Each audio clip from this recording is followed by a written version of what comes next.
I think it's time to get started actually. So, hi everyone, welcome to the stream. Today we're going to do something that someone on Reddit suggested, which is we're going to kind of tie up a lot of loose ends and do some kind of polishing. Let me see who suggested that. Here, a day for fixing the little things. I think it would be a good idea to have a live stream devoted to fixing the little things that wouldn't qualify an entire live stream for themselves.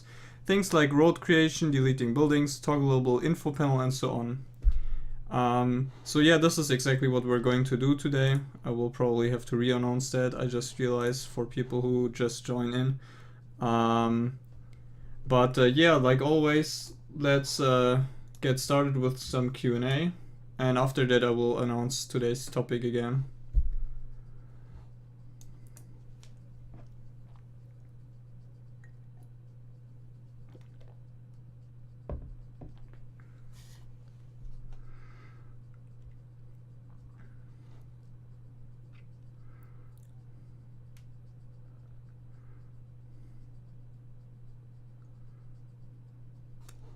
It just watches me patiently, nothing else. Hi Malenhu, and hi Inga, of course.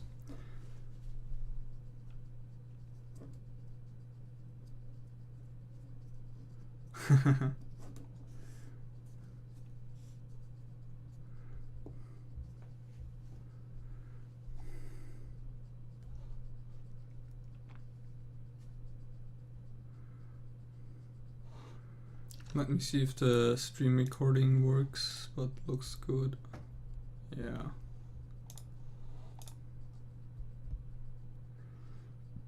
Yeah, so if you have any questions, let me know.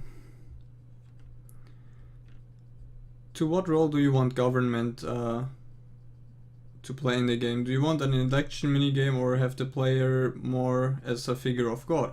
Will you have a cabinet of advisors to appoint who can automate systems to save time perhaps? Well, it will definitely go more in the direction of a figure of God. There won't be elections, and while there will be something like happiness or favor, the only real consequence that losing favor will have that people simply move out of your city. Like, you can't be elected out of government, but you're kind of all the governments at once. And there also won't be advisors, even though I really like that in SimCity 2K. Because I wanted more to feel like you are actually inspecting the citizens and collecting information yourself. Of course, there will also be ways to get this information quickly in an easily digestible way, but I don't think that that will be in the form of advisors. Yeah, again, someone posted about the playing mode. This is not something that I will implement in the game itself, but that should be fairly easy to do as a mod. Any plans on today's live stream? I just announced the topic when I started, but I will announce it again after this Q&A session, so everyone will hear it.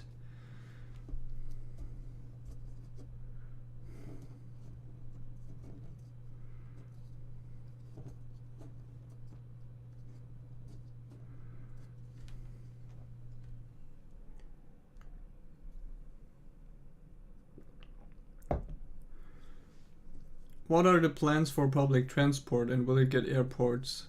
The plans for public transport are, or again, let me say the order in which I want to implement different types of transportation. First, I will only implement cars, then pedestrians. Then I will probably start public transport with buses, simply because they're most similar to cars. After that, trains, and then I can start thinking about stuff like airports or seaports. So yeah, that will be there. Today I'll be eating a croissant probably.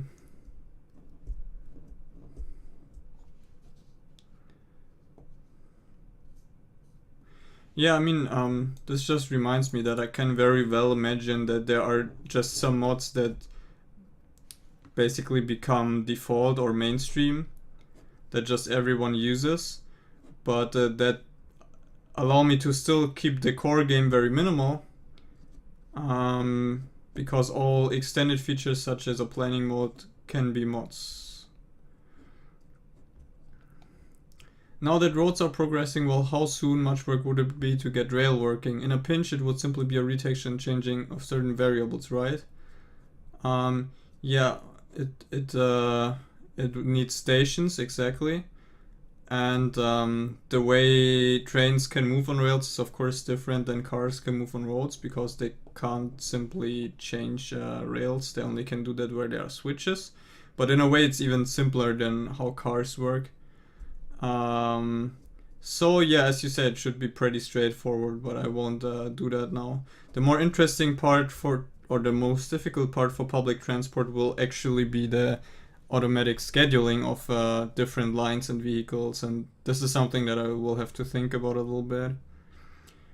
Will people be simple with no details, or will they have hair and other features such as that? I'm not completely sure how detailed their looks will be.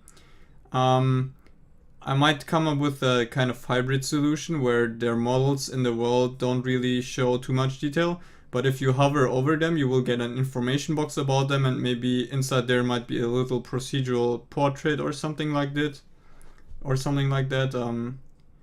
to kind of get the best of both worlds. With simple people, you can draw a lot of them, like huge crowds, but you can still kind of imagine that everyone has their own personality, because if you hover over them, you will see a unique face. That's kind of my plan for that. Are you going to look in mods and squeeze them into the game like Notch did it with a lot of stuff? If it makes sense, definitely. I mean, if people already implemented something that I also want to have in the game, I will just use it, I guess. What is your plan of the financial aspect of the game, like stock, savings, investment, etc.? Can you set your budget for roads, for example? Yeah, so of course there will be the basic taxing mechanic like in SimCity. Maybe there might even be stocks and real estate trade like in A-Train. I kind of like these mechanics as well, because you could kind of game the market, because you knew where you would extend the city next. But that's not something that I will implement soon. Taxation will be, of course, the central aspect. And budgeting will, of course, also be in the game and will have effects like you describe. How many entities can the engine currently support before you lose frames? On my PC right now, that's a couple thousand citizens. But the problem is that a lot of the stuff that I implemented recently, like for example the neighboring cities, with their commuters and shoppers, as well as the distribution of people onto jobs and the way they look for shops, are all very, very unoptimized. So the reason why it's slow isn't even a good reason. We will just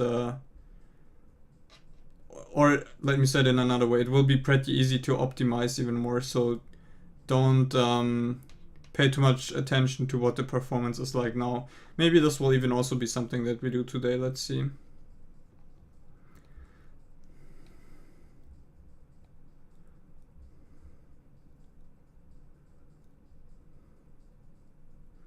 Yeah, that's a nice idea.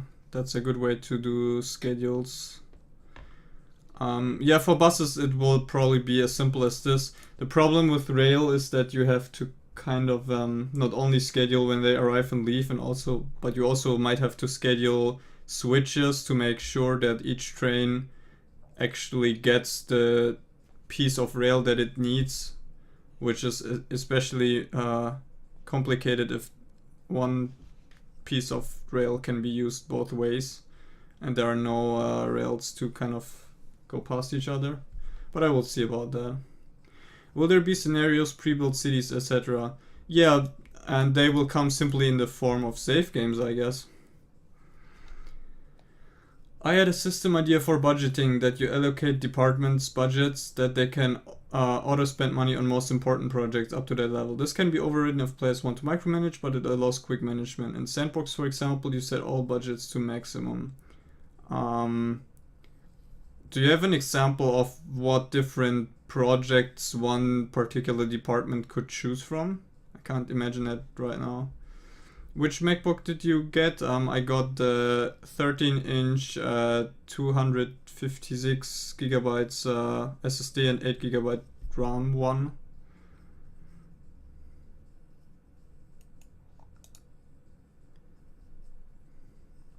Alright, let's do like 5 more minutes of Q&A, then I will re-announce the topic.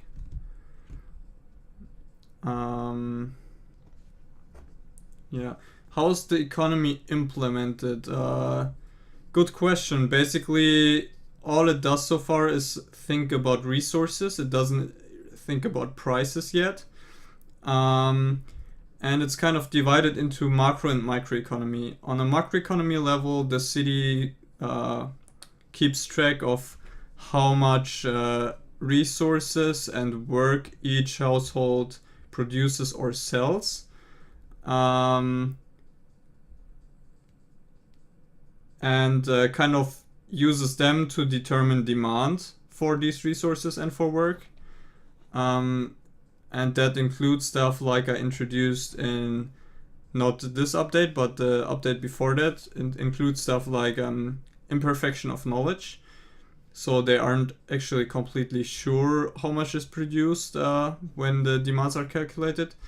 And even stuff like competition now. So several shops try to compete for the same workers, for example, or compete to sell the same resource and so on. And this is kind of the macro planning level. Then on the micro level, if there is actually demand for something, people and businesses will start moving in and will start to produce actual resources, and they will transport them between each other and actually make sales and trade money. That's kind of a rough description. Did you just wake up? Yeah, kind of. I took a nap before I just started, so I might look a little like I just woke up and also sound like that.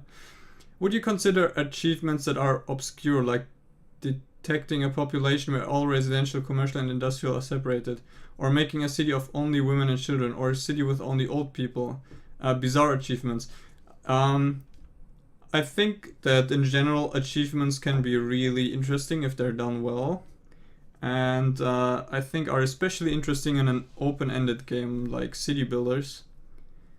And if they are weird and but still discoverable, like the ones you describe, I think they would add a new element of how do you say that?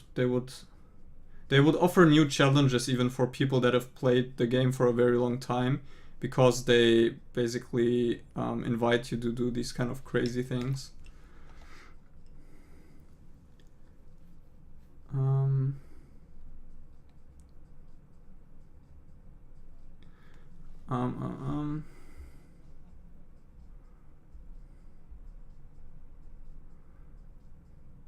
Well, eventually I actually would want it to be, and I guess I need to introduce prices as soon as I want to do taxation, because I want taxation to have direct influence over how much money a household makes, and not try to kind of shortcut it on a higher level like you describe. I actually want to influence them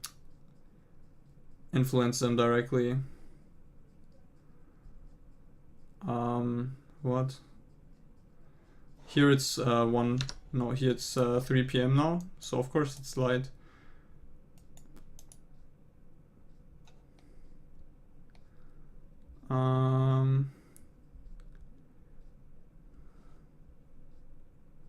Okay.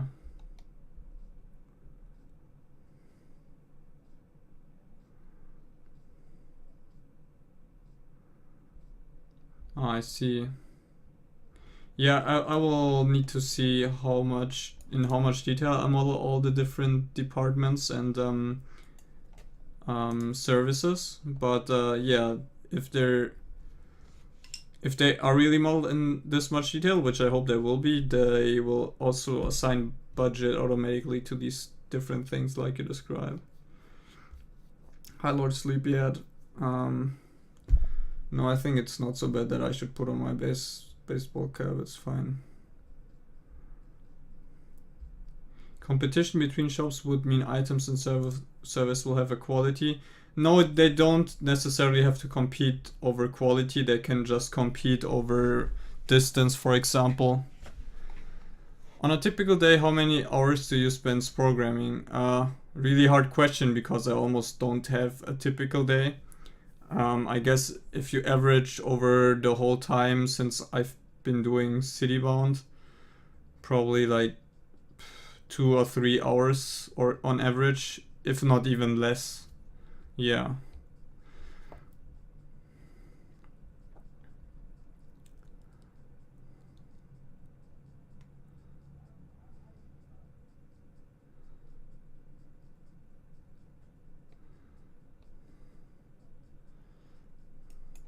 Yeah, Train Fever looks really nice. I only saw a review about it, but it seems to do its what it wants to do very well.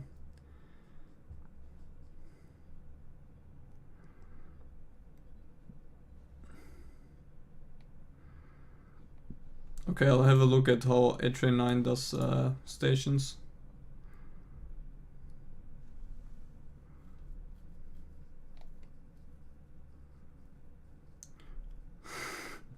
Are you a troll? I decide when Q&A is over. How much football do you watch? Almost none. I basically only watch it when there's like World Cup or European Cup.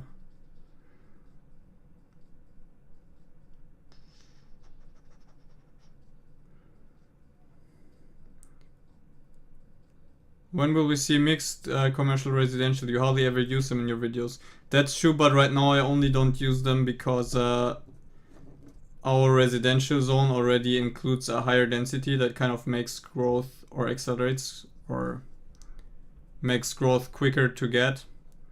As soon as I implement more higher density buildings of all zone types, I will also start using mixed commercial residential more.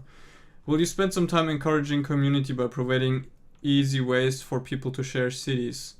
Yeah, sure, that's definitely something that's very important for me. For example, I really want the in-game kind of screenshot tool to be really versatile and nice, that you can position the camera exactly how you want, maybe even apply stuff like effects. Because, I mean, if I learned one thing from looking at the SimCity community, it's that people really love sharing their cities.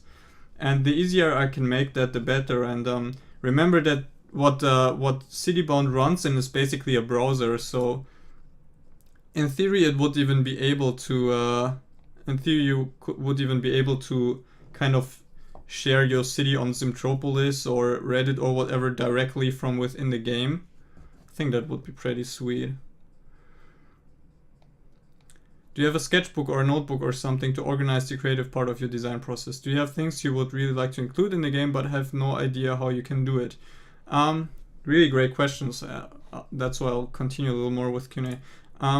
No, I don't have a sketchbook or notebook. If I need to figure something out that's really complicated, I just do it on a random piece of paper.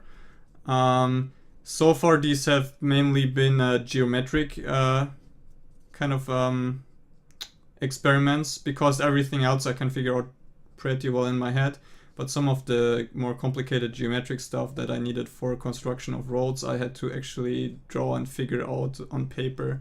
And yeah, some of these I kept because I think it's nice to kind of have them around. Things I would really like to include in the game but have no idea how I can do it. What would be really sweet is actual fluid dynamics for water, to have actually flowing rivers and lakes, and maybe that can also be flooded, for example. I know in theory how to do it. I don't know if it's feasible at all performance wise. Also, again, in the same vein, I guess I really want the cities to be huge, but again, I don't know how feasible that is, and how much I can really scale the game. Other than that, I don't think I've ever run into the problem of not knowing how to do something. I think most of it just comes down to is the performance good enough, and do I have enough time to actually implement that? Do you want to try getting promoted by YouTuber when in early access or at final release? Yes, definitely, and I already have some people to talk to.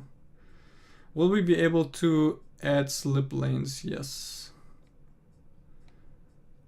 Quality settings already, well. Yeah, high resolution screenshots will also be nice.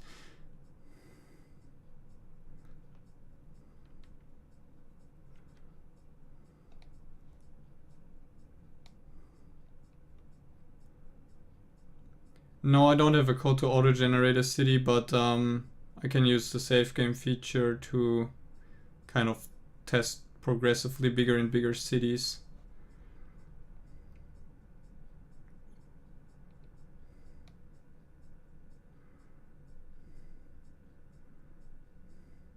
Yeah, exactly. I mean, it's pretty easy to do that approximately. The question is just how much approximation can I get away with it still looking good. Aside from water, what is your favorite thing to drink? Probably coffee. Alright, I think we can end the Q&A now. I will re-announce the topic for today. Today we will do a kind of a polishing live stream where we tie up all kinds of loose ends, fix some bugs that have been there forever but I never really got to. The idea for that, again, I got from Reddit, from this guy, Ryan in the Sheep. A day for fixing the little things. Yeah, so this is exactly what we will do today. Alright, I'll answer this last question. Is everything in the city described as geometric areas, or is it a bitmap?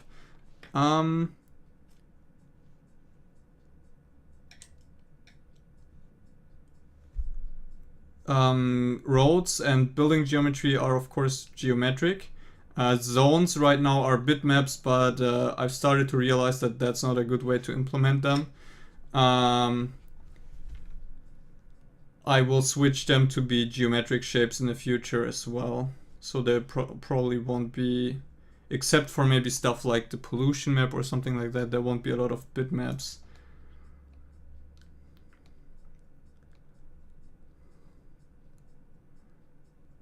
Right.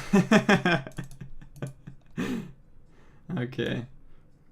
So I will move you over here and I will quickly commit my changes that I did for the last update. But let me make sure that there's nothing stupid in there. Alright, let's have a look. Citizens. Can remove that. That was just for debugging purposes. And okay, that makes sense. Yeah, we added that.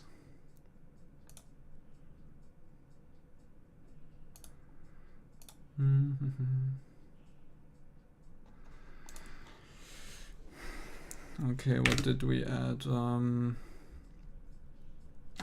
Improved.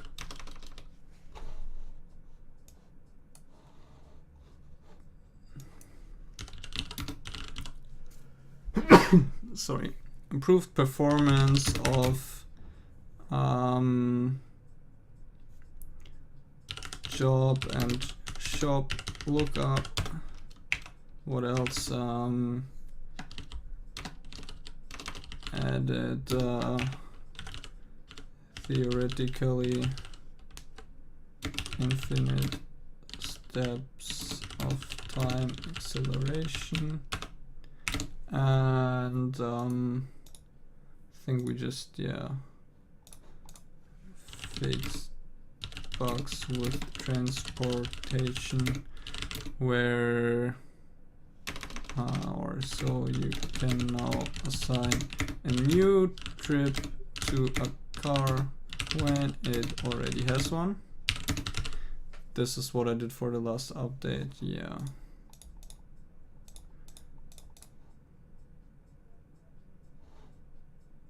Okay, I mean, this is not really nice to push to this branch, but whatever, we'll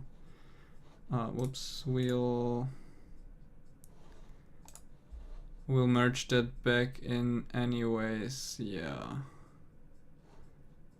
So let's switch to InDev, which is basically the main branch that we're working on. We're going to merge in neighboring cities and microeconomy.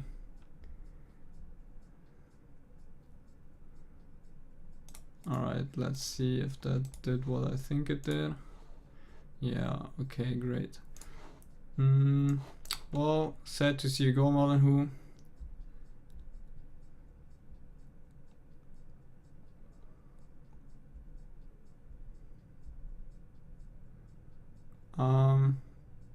Yeah, they will at some point have birth, life, and death. They will go to school. They will have careers and so on. Yeah, this would actually be a nice detail. Okay, so I think we can just do our polishing on my main development branch here, and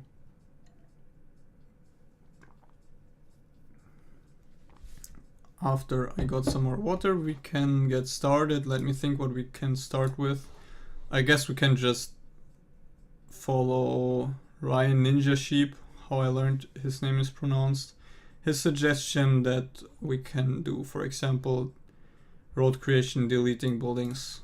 I think this is a nice first place to start. Alright, be right back.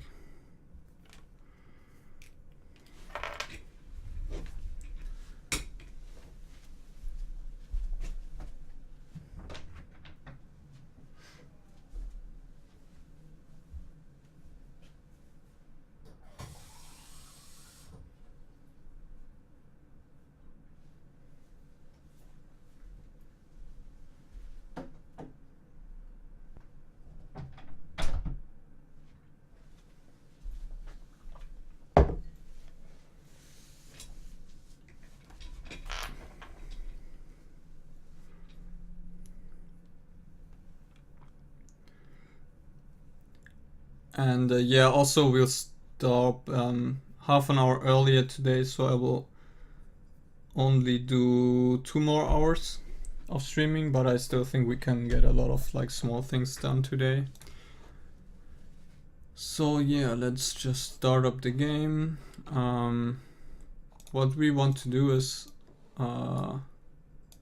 let there be some buildings and then draw a road through them and hopefully delete them.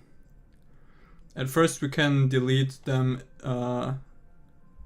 already when the road goes through their property, like this for example, but then later I actually want to do it smarter, that it actually only deletes buildings when you draw them through a building or through the building footprint itself.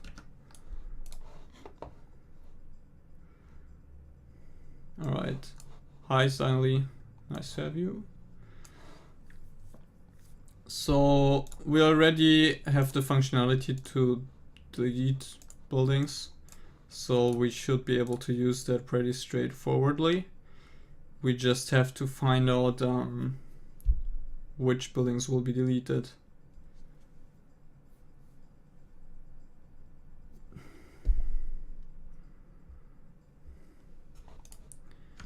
Alright. So I think we can close all of that. Then if we open up, where is it? I think lanes, yeah. And then we have, what is it called? Apply lane plan, I think. Yeah, exactly.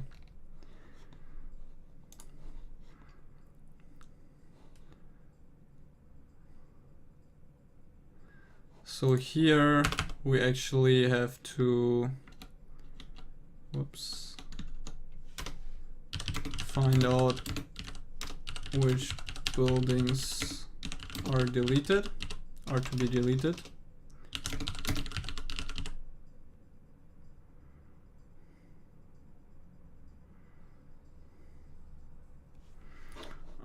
Well, Lord Sleepyhead, sorry that it doesn't work out for you. I hope you can watch it later. I don't know yet when I will do a second Q&A. I think usually they're like 1 or 1.5 hours apart. But yeah, if you have any other questions, you can also, of course, just post them on Reddit or Zymtropolis and I will answer them. But yeah.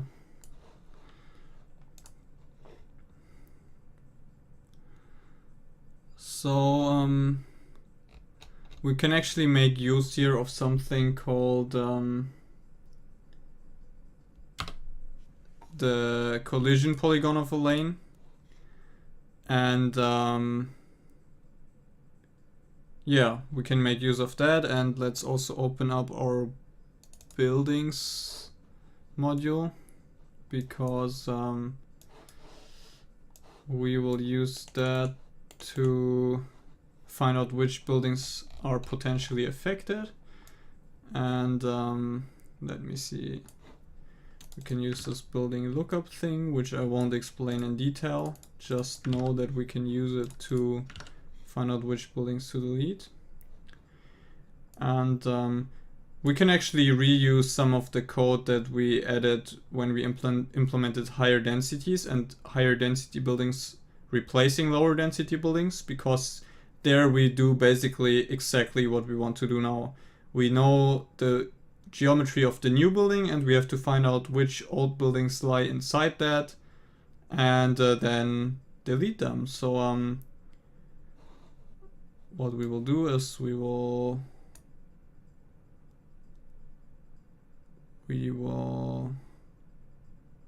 no, we don't need that. Okay, we will also call it possibly colliding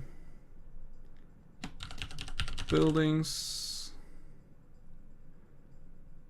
McDoggyLogs, can you please stop like talking about non-relevant stuff? It's really distracting to me, and it kind of doesn't give people who have genuine questions enough space in the chat, so that would be nice. Thanks.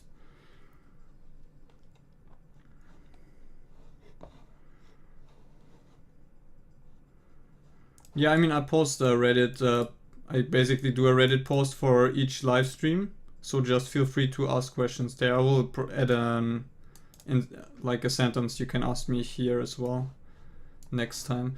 Alright, so possibly colliding buildings, and for that we use our building lookup, and we get all buildings for a specific polygon, and this polygon is exactly the collision polygon of our planned lane.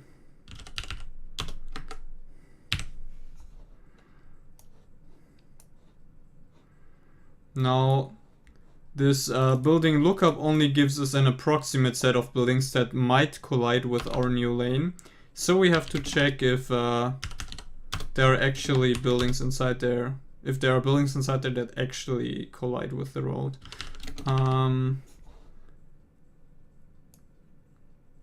So yeah, we'll just do that.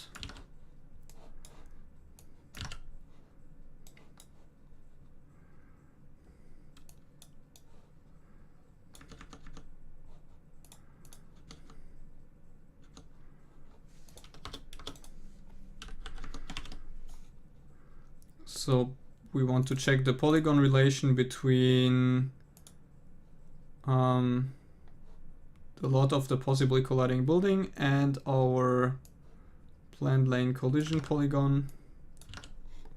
And then basically if they either intersect or one of the polygons is contained in the other one, that means that the lane and the building collide.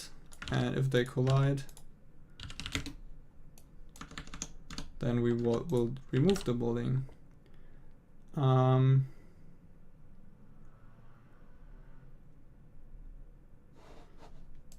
Yeah, I mean, no, I think if I just use AABB, which by the way, for those who don't know, means axis aligned bounding box, I think people will hate me and I will hate myself, because it will be very annoying to guess which buildings will be deleted. But this building lookup actually does something like A, B, B, even something more intelligent to find out which buildings might collide very quickly, and then you only have to do the actual check for a small set of buildings. Alright, so in theory this should already work. Let me see if I did any mistake. Possibly colliding buildings. Nope. So now, okay, got an error. Planned lane is not defined. It's called lane to create here, okay.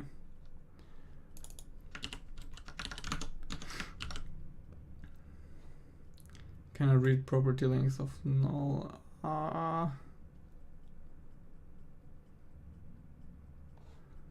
What?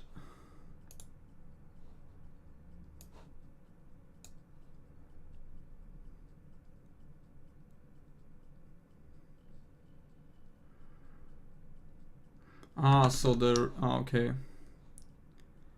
We have to do that after we create the lane mesh, because only then we will have the polygon. Alright, so now we will highlight the buildings that will be removed as the second step, but as the first step we will actually just delete them and then reuse that to highlight them before they are deleted. Alright. We've got this weird precision error again. I think I have a suspicion what might be the cause of it. That's also something that we can fix later. Alright. Crap. Yeah, there are some weird precision errors for curves that are very, very flat, like that are almost straight. I will have to have a look in the geometry code there, and now we end up with like not nice stuff like this intersection. But let's actually see if we can delete some buildings with roads. Alright, so if we draw a road like this, it actually deleted the building. Awesome, so that seems to work. Did we get any exceptions? No, not because of the demolishing building. Yeah, seems to have worked. All the people got kicked out of the city. So we can now just draw roads through buildings, which is really nice. Will make things a lot more dynamic. So yeah, let's try as the next step to actually highlight those buildings.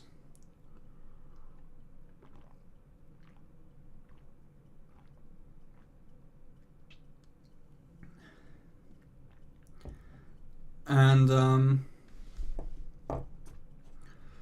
okay, let me think. For that, I think I want to implement something generic, because we already have two cases where buildings are highlighted.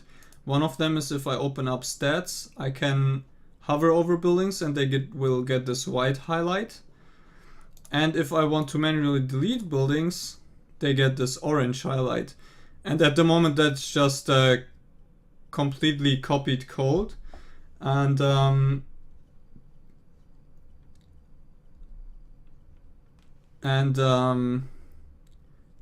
sorry, I'm a little bit distracted.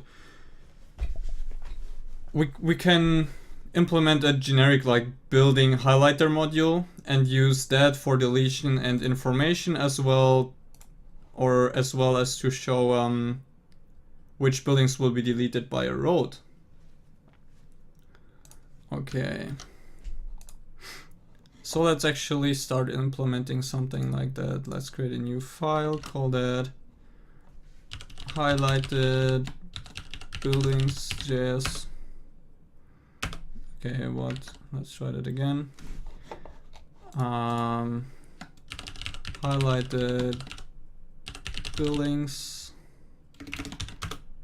We'll need, okay, what do we need? Let me think about how to do that. We actually need to draw multiple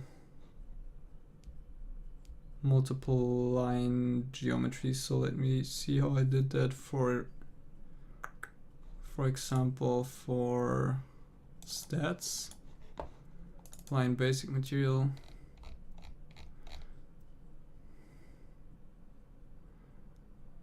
I'm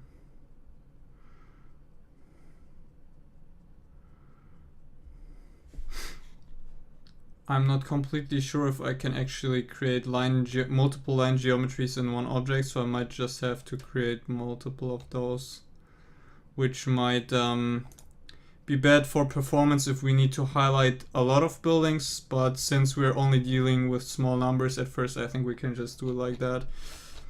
So okay, let's actually implement it in a way so there's highlighted buildings will be an object, and in that there will be, or let me just say what I will comment here, it will contain several named sets of buildings that are to be highlighted with a specific color. All right.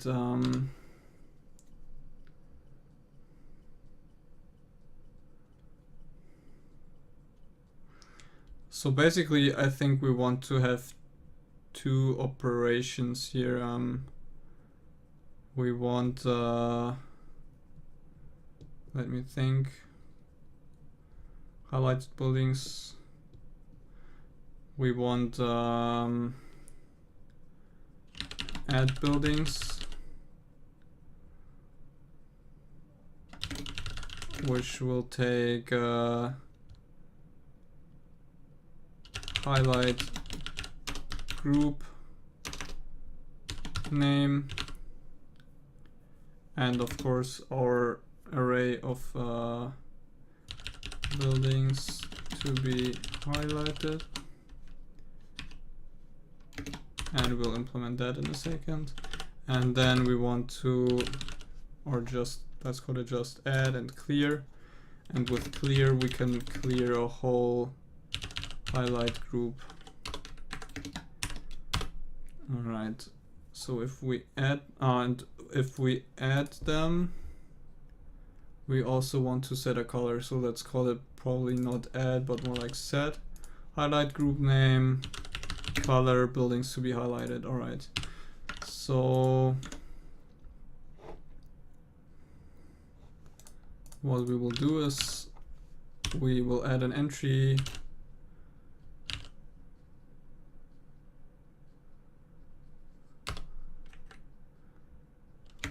and we'll just have that be an object with color, or I guess we can actually start creating the geometry here, so let me move that over.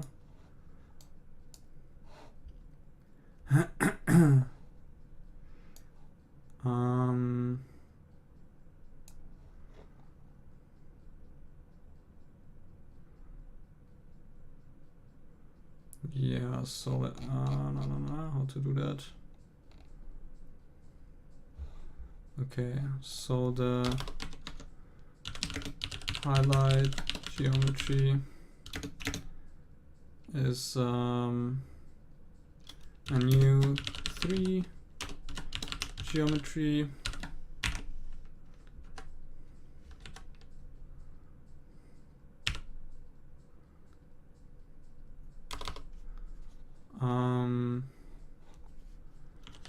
For each building, we need to create multiple geometries, I guess. Yes. All right, for each building, for buildings to be highlighted length,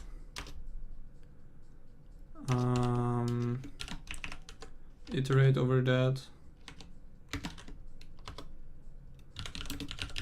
Our building is buildings to be highlighted I. We create the geometry. Then we iterate over the vertices of the building slot geometry. Building slot length E++. Highlight geometry. We push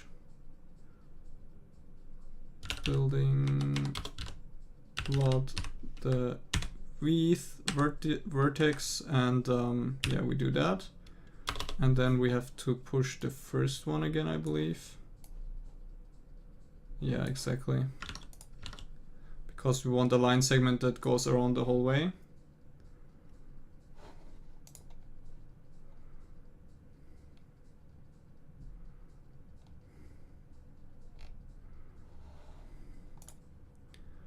Just had a quick look on chat.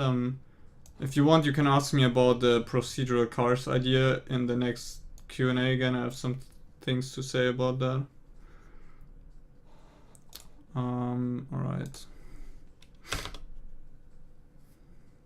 So we have our geometry. Our material will be line basic material with our color.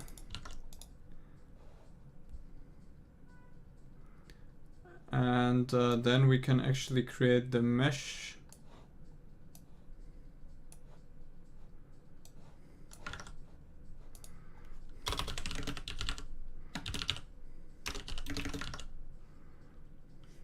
And we will use our highlight geometry and this material here.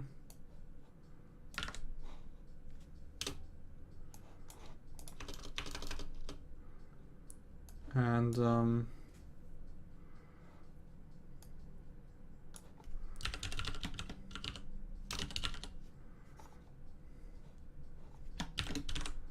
I guess then we just have to save all this geometry.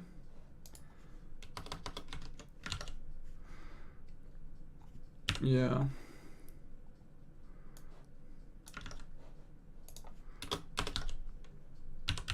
Line meshes, push line mesh.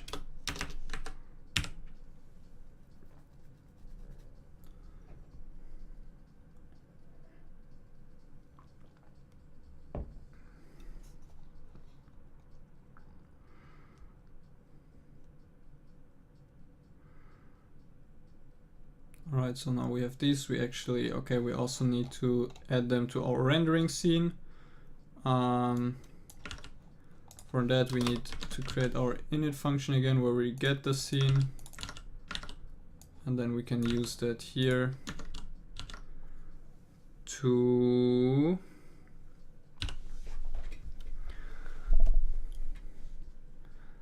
highlighted building scene to add them to the scene. And mesh.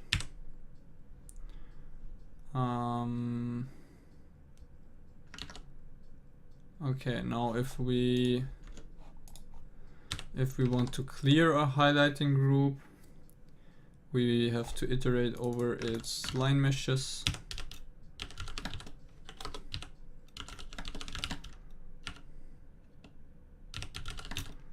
Or let's do 4.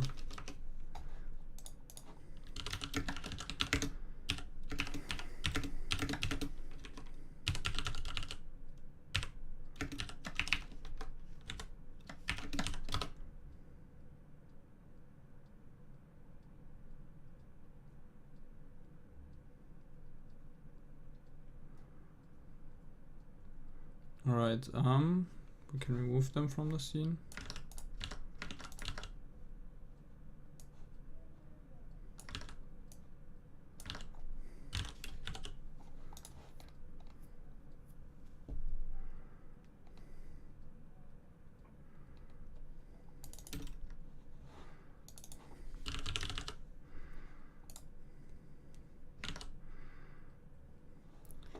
Okay,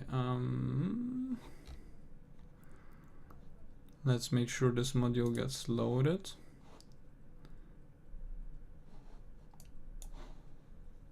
Where is it? Main.js.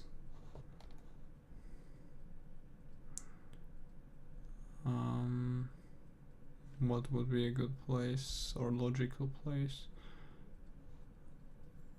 Probably somewhere around here. Or where's buildings? Buildings here.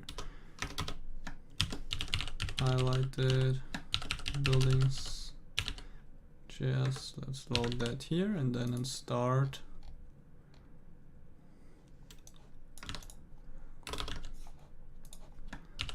Highlighted buildings. Let's remove all of these empty lines here. All of that stuff actually is similar and belongs together. Alright. Let's see if that loads correctly.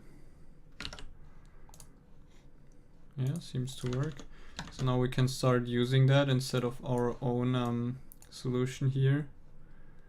Let me think how we can do that.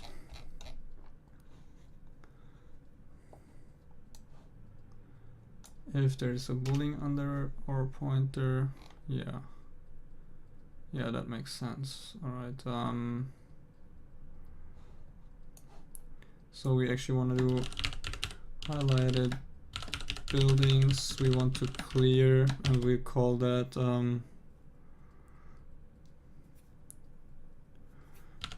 building to be demolished. And we have to just be careful to reuse the same name here. Building to be demolished. And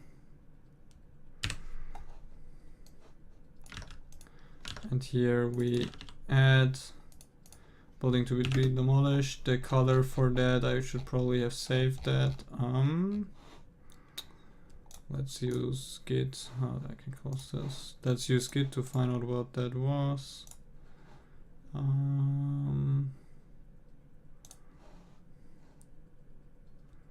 Oh, just white, okay. So we'll use, but this isn't demolishing building, stats building, let's call that, or, yeah, let me think about that, how to say that. So yeah, stats building, whatever.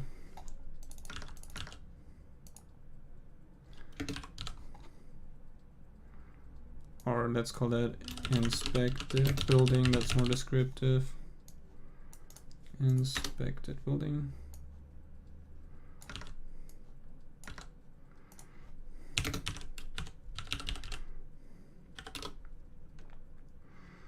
And this should do the trick. And here, if we exit this information mode, we also just clear that.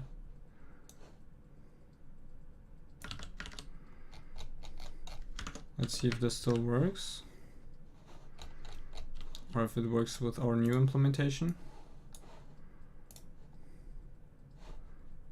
Okay, it doesn't. Why? We get an error.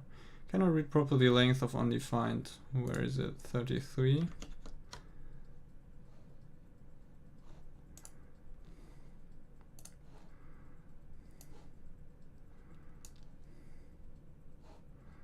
We have to, of course, say, whoops.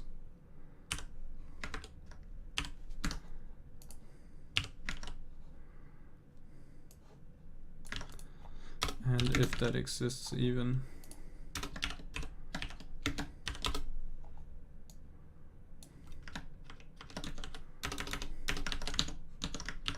Let's try again.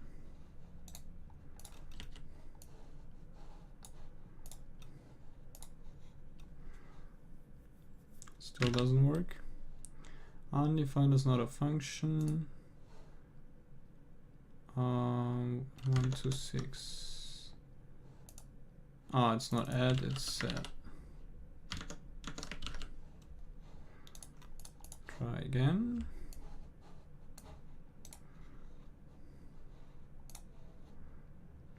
And still undefined and also a function. 21 here. Vertices, that should be. Slowly we're getting there.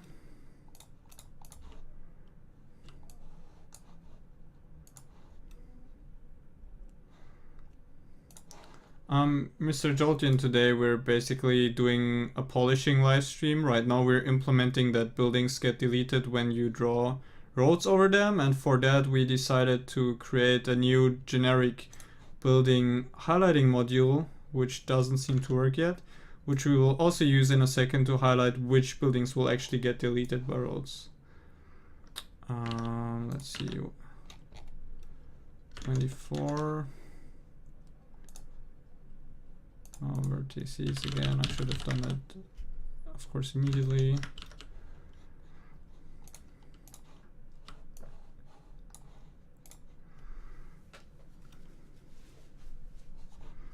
Does it work now? What? Okay, we actually destroyed our rendering by that. I wonder why that is.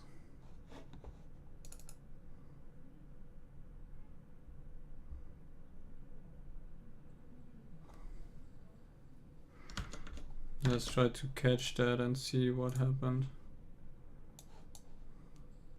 Update object, and what is our object? Align.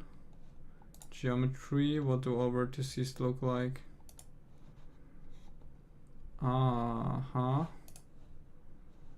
This shouldn't be V, this should be 0, of course.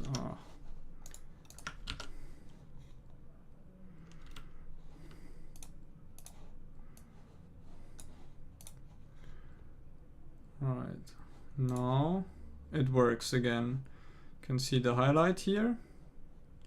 And now we can also, let's try to reuse it next for our demolishing feature here. So where is that? That's, I think, in buildings. Or is it? No.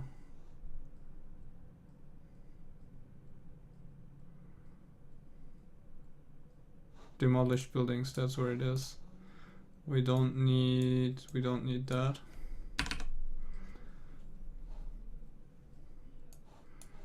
We can do the same as here. Yeah. Where is it? Stats? Yeah.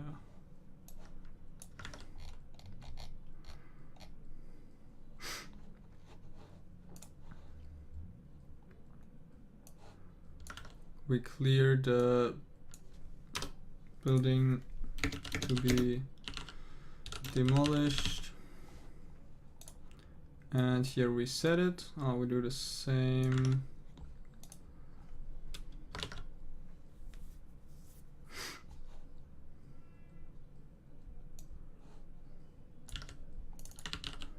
The color was, yeah, right now the plot counts as the whole building. We will make that smarter in a second. Okay.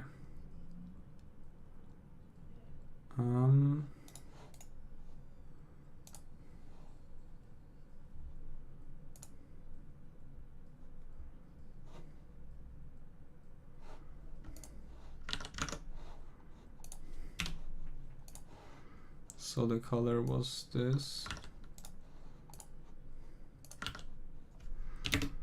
We'll just use building under pointer.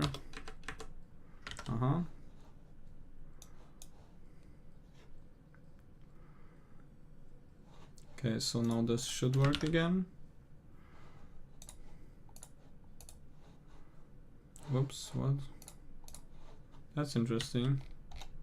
What the hell happened? Oh, I've never had that before. Here it seems to work properly.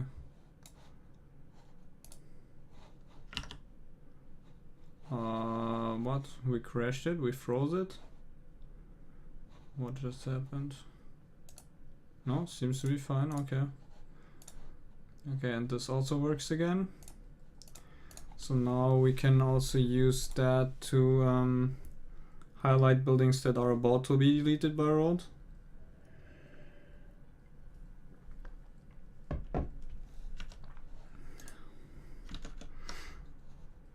So we'll do that in lane UI.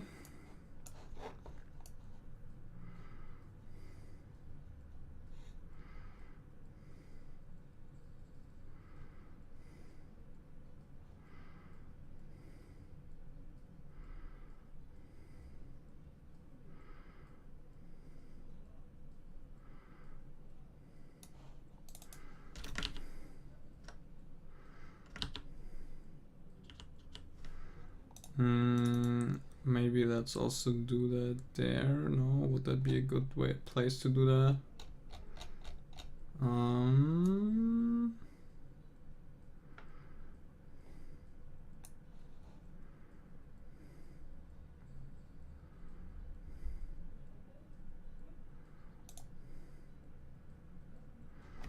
Yeah, let's do that here. How can we avoid duplicating a lot of code?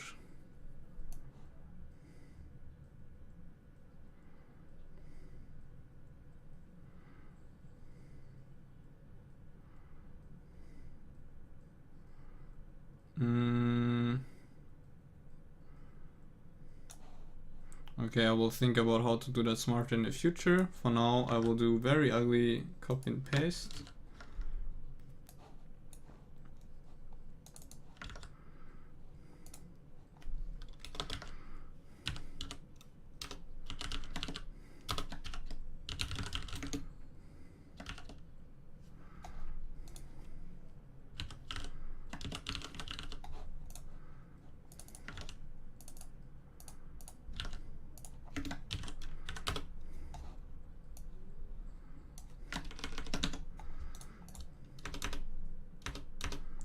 And of course, instead of actually deleting the building here, we are just going to highlight it. But the problem is we don't really have a collision polygon here yet, right? So maybe let's also do that. Yeah, let's do that just an update land lane mesh.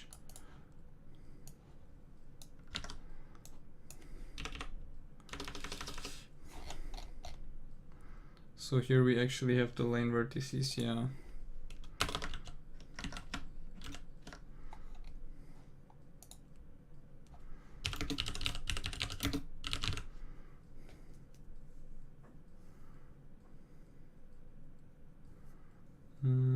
Okay, possibly colliding buildings. Now instead of the collision polygon, which we don't have yet, we just use these lane vertices.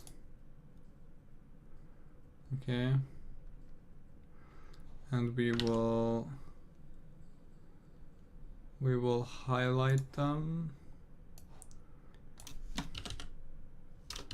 Highlighted buildings. But we don't want to use set because, okay, but we'll change that in a second.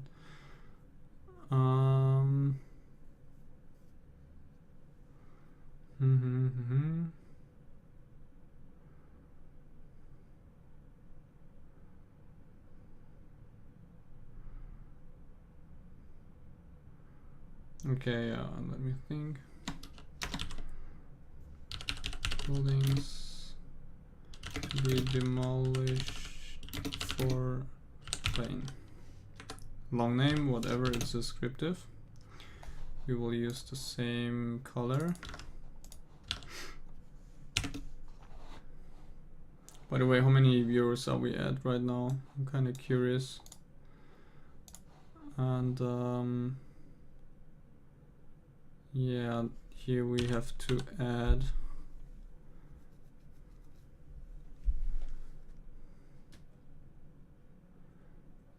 or we can actually do that later. Yes, let's do that later.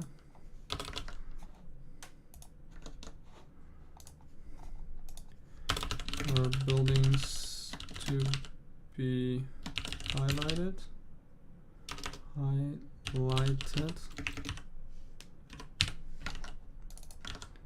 If collides, and buildings to be highlighted, index of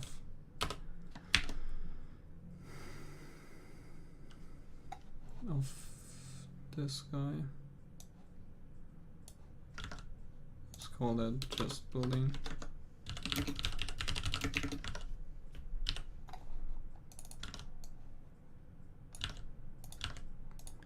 If it's not already in our list, then we add it to the list. Buildings to be highlighted, push building. Then when we're done, we just highlight all of those. And before that we clear it, yeah.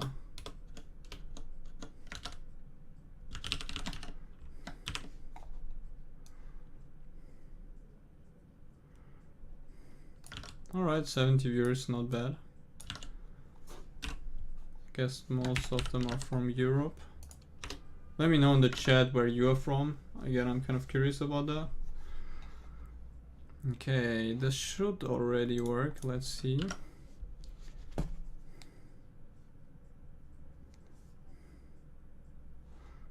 Well, let me quickly check something.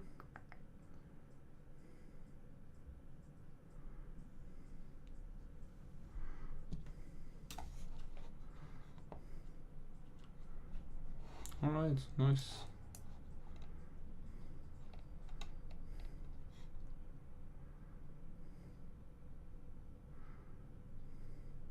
Yeah, but the problem is that there aren't really sets in JavaScript, and I shouldn't do premature optimization for an object that's going to continue like tens of buildings.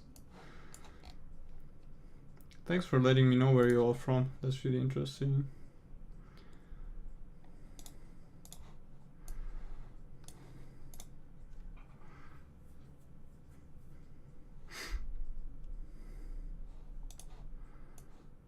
All right, let's disable that. Whoops. Let's try again. We get a lot of exceptions. Lane to create is not defined. 340. What?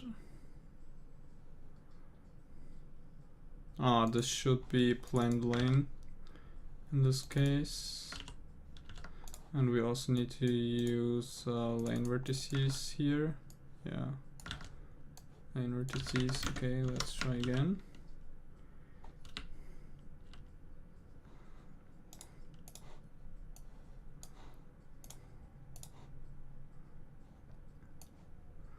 Okay, it doesn't highlight them. Do we get exceptions? No, that's interesting. So it doesn't detect the collision or what? That's strange. Also, what the hell just happened there? That's just what this building looks like, okay.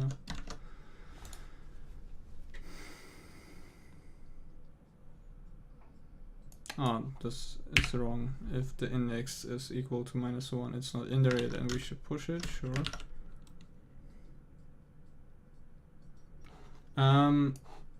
Arky, please keep that question for the next Q&A session.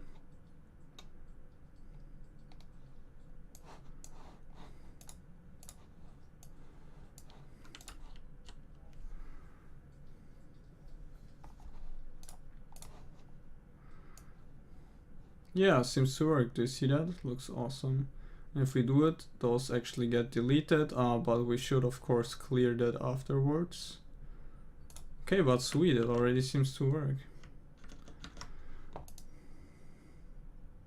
I don't know why that always surprises me when something actually works.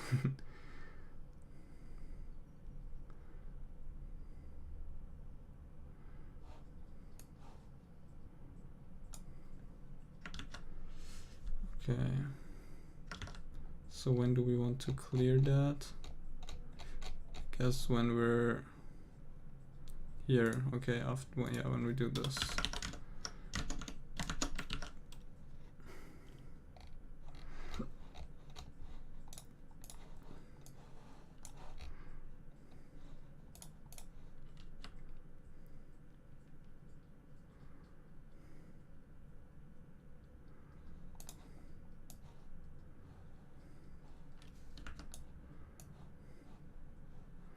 Right, sweet.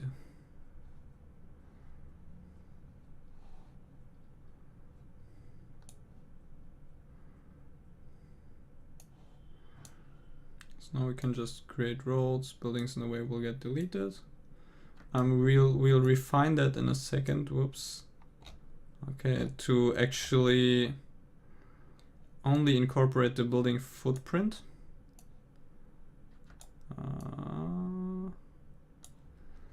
But I think it's time for a small Q&A session actually.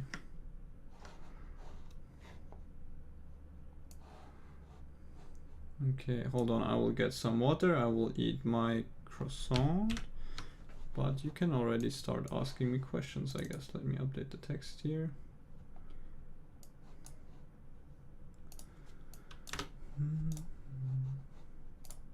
Yeah, let's do, how about, why so stupid? Let's do Q&A. Why doesn't it display that? I'm not used to. Let's do, yeah, let's do. I actually wrote let's do Q&A, but it doesn't display that. What? That seems to work. Why doesn't this? That's strange. Is it because of what?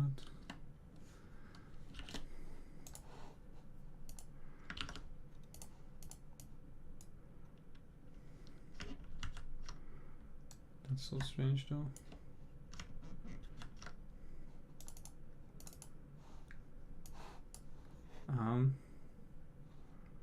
If someone is knowledgeable with Open Broadcaster software and can tell me why this happens, why it doesn't display let's do Q&A, that would be really helpful. If I don't wrap it, it works. If I wrap it, that's what?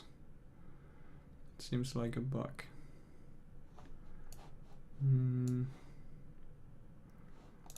If I do left, center, why does it do that?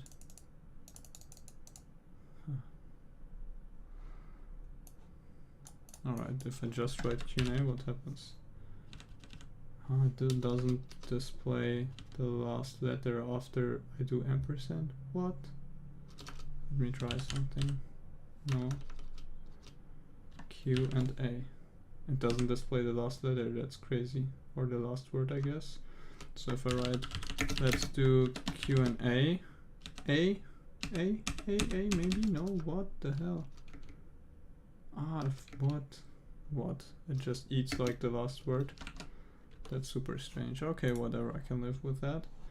I will be right back and answer all of your questions.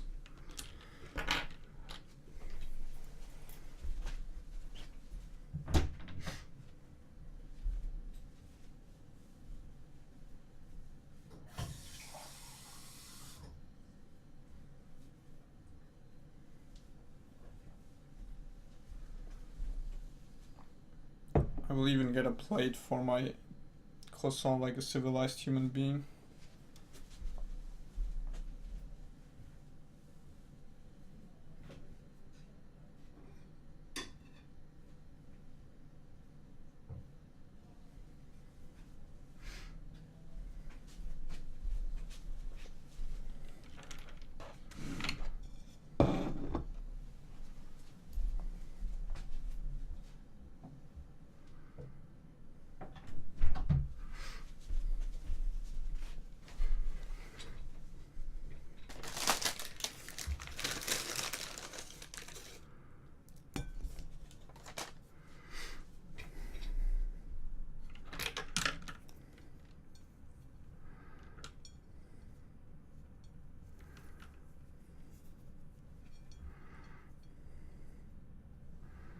Alright. Let me read the questions. Is a building a general class that then gets assigned a residential, commercial, industrial function, or are there 3 different types of buildings? The way it works is that building types offer something that I called slots, and a slot can be for a residential home, a slot can be for a shop, or a slot can be for a workshop, or a slot can be for a farm. And when households come to the city, they actually try to find buildings with the right slot type available. If you want to convert a factory into hipster lofts, that's possible just by changing the slots it offers.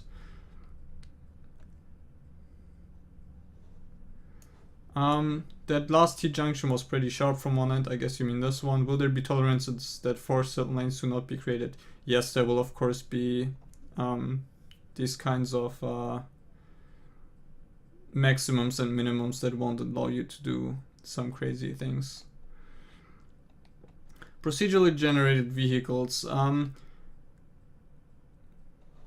You are right that everything has the same geometry, helps with speed. Right now, the cars aren't even individual objects, but they are all cars together form one huge mesh that is drawn in one draw call, and the vehicles are actually positioned and given their color completely on the GPU. So these aren't like individual models. All the cars are one model, and the graphics card positions and colors them. In theory, it would also be possible for the graphics card to generate different models for them procedurally on the go. The only problem is that then all of these models would have to have the exact same number of vertices and faces, because WebGL doesn't really support what is it called? I think geometry shaders yet. But I will look into that. But of course, right now that's not a priority. For now, they will just stay rectangles.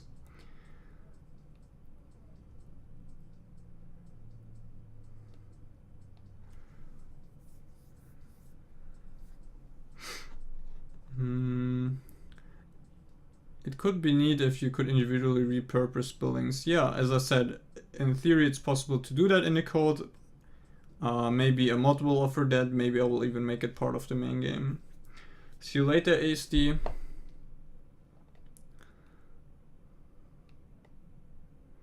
Yeah, this chair is amazing.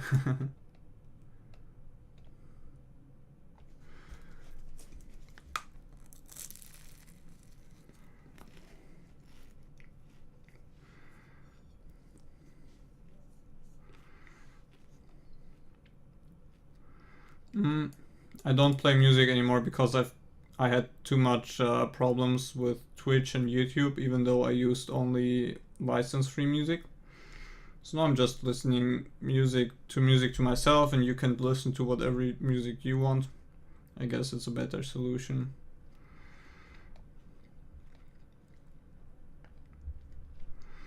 Someone wanted to start out in basic game development with no previous coding experience, short of a bit of IRC scripting. Which language would be best to start in? Well, I'm obviously biased, but I would recommend JavaScript. Not so much because of the language, but more because of just the amount of resources available. I mean, like learning resources available for that.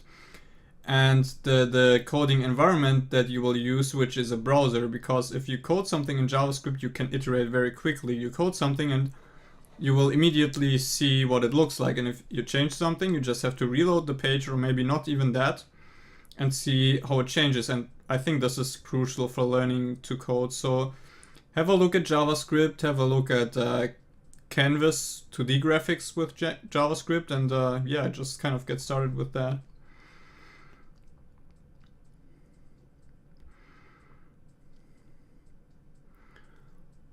How are you looking to do procedurally built parks? Well, you will be able to draw footpaths through them, like roads, and yeah, trees or other typical park props will just be generated like in between those.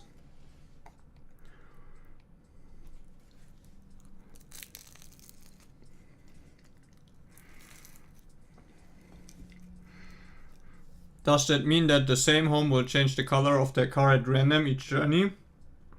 No, because the color is actually dependent on the ID of the car.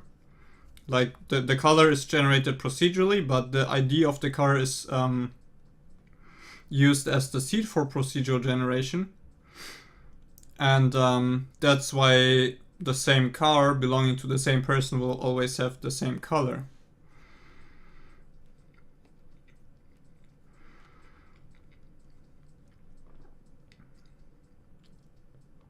Will entities emit radius-based events for unpredictable interactions, creating exciting and often funny set of outcomes?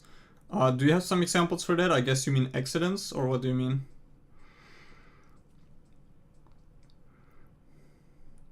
What would be your next major function or feature to start building that maybe has not been started yet? Let me think about that.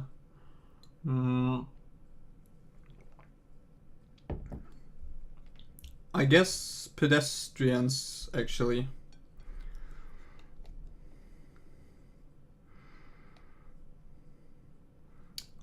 You can tell the difference between delivery trucks and work vehicles, because delivery trucks are bigger, but of course they should be more diverse. Would you mind posting your current playlist? Not at all.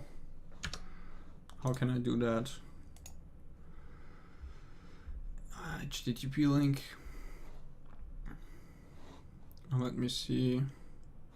But if I shared with all of you, because this is like a shared playlist that I shared with a friend, can you all edit it? I hope not.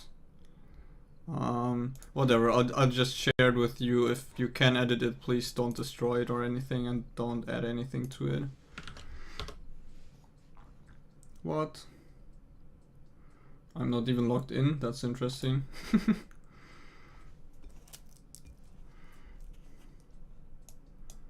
No, I think now I lost all the chat. Crap.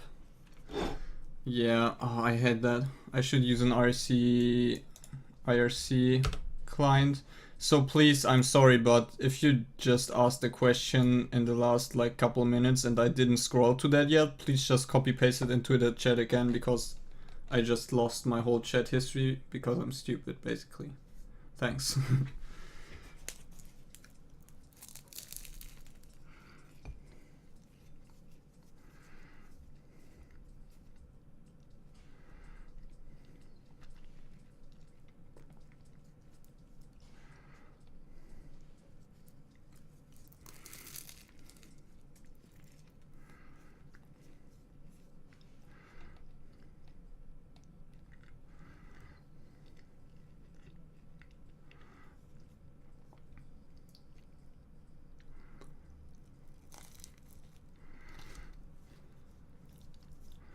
Alright, at the moment single family homes seem to be very eager to convert into higher capacity apartment buildings, like you can see here.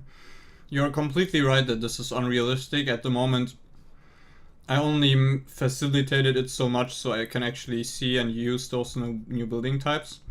Of course, we will soon implement something like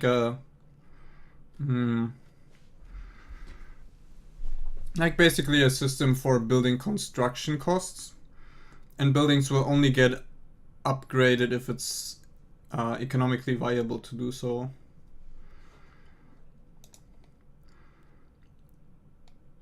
Do cars have a destination, or do they randomly roam around? Of course they have a destination. I told you, I don't know how many times, that people actually have jobs and they actually go shopping at a specific place, and the cars you can see actually go between those places. So the cars aren't just decoration, they're actually doing stuff.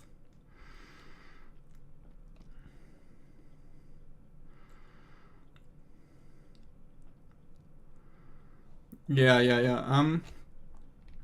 Yeah, about that, I mean, those are kind of nice details, and maybe radius-based events might be the way to implement it. But, yeah, I think these are details that I'm not too worried about, yeah.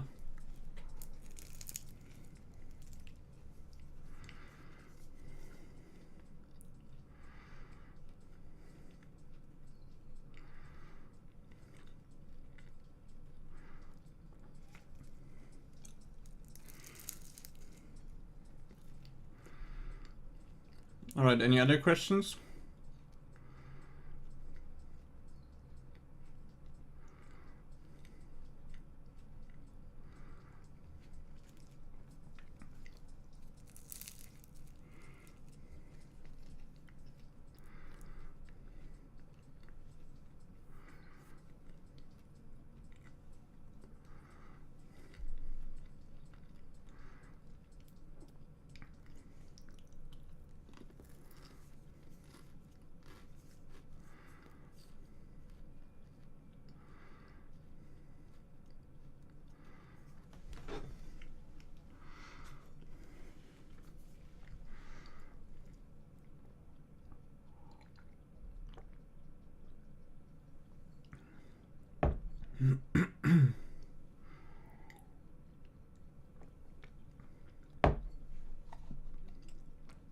What will you do about music and sound effects?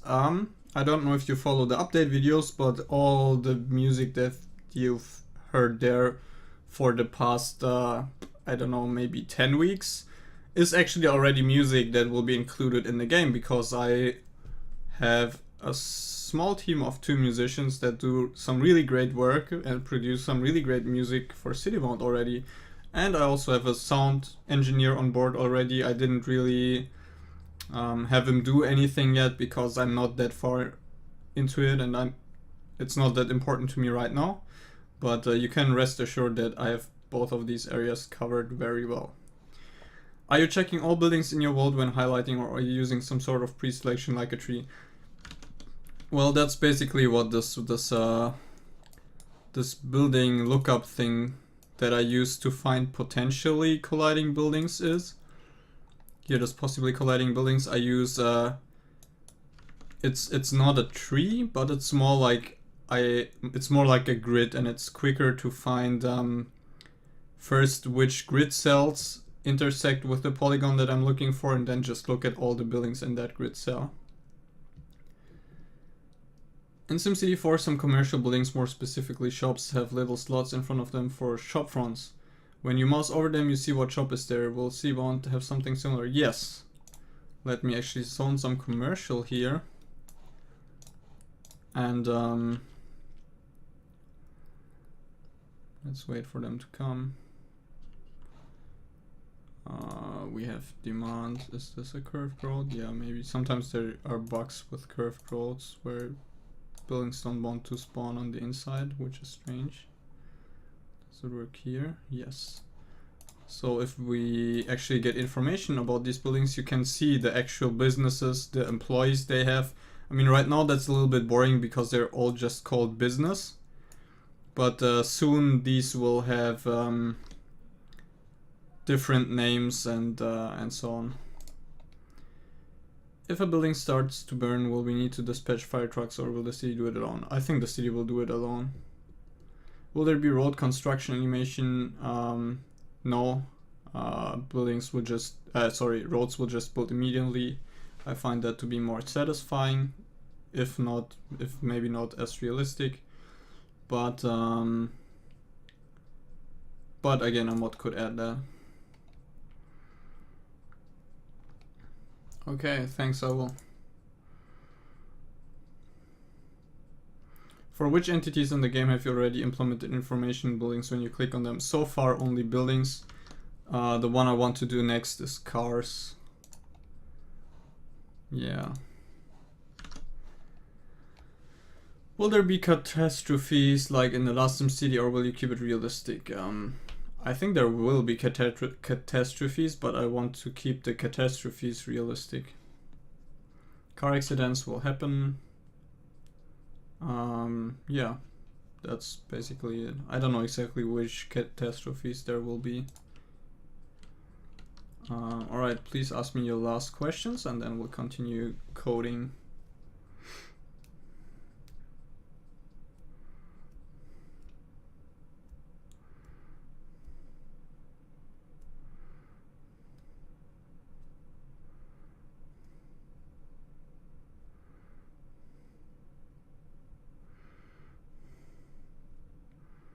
Will there be stars in the game? You mean like on the sky or what? Ah, yes. As soon as I implement a sky, yes. What kind of public transportation will you have included? All of it. Yeah, it is planned, of course.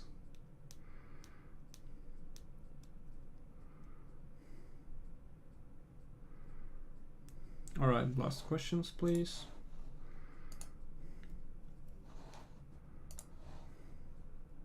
Yeah, weather is planned.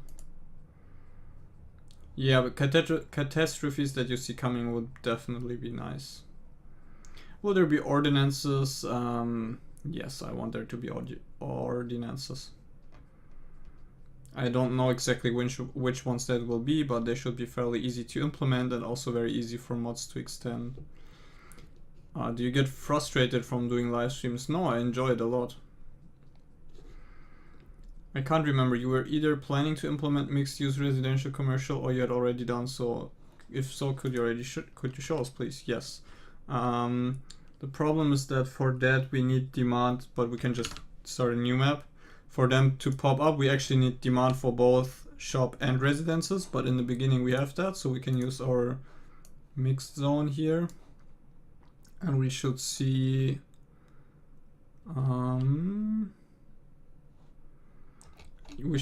small buildings that have these kind of shop canopies, and they contain both both worker households as well as, if there's demand for it.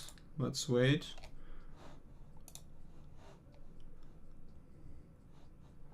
Why do we see only those two? Now you can see there's worker households in there as well as a shop. So it already works, but they only have this tiny density. That's why I don't use them as often.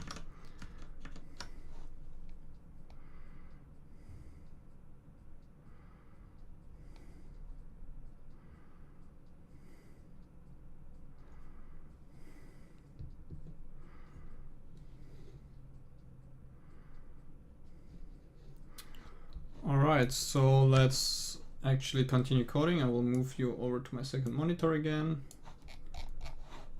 And now let's make sure that buildings, and I will illustrate this here, buildings aren't deleted by roads if they just go over their property, but let's implement it in a way that they actually only get deleted when the road goes through the building's footprint. So as you can see here, this building would already get deleted, even though the road doesn't even touch its footprint. And I want to do it in a way so it only gets deleted when it actually touches the footprint. For that we have to permanently store not only the lot geometry of the building but also its footprint. But okay, let me think about that. How easy is that?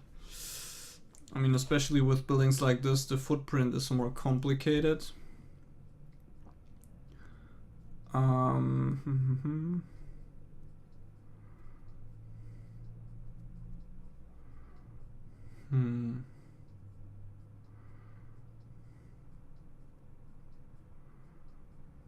How to do that? Yeah, I mean, we can just actually create something like a footprints array.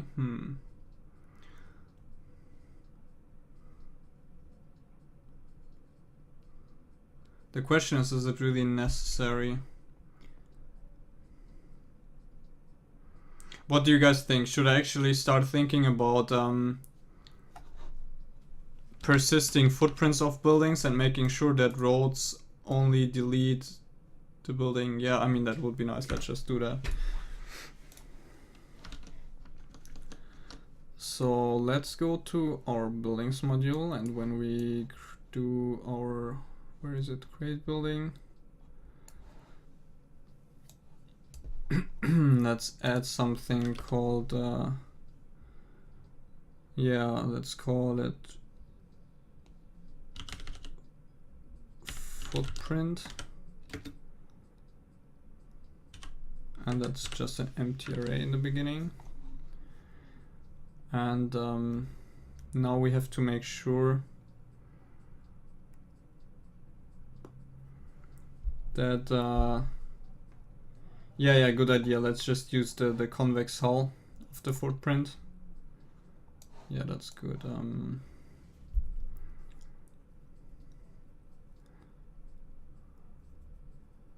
Or I guess, yeah, I know what we can use. We can use something a little ugly, but it should work in theory because it approximates the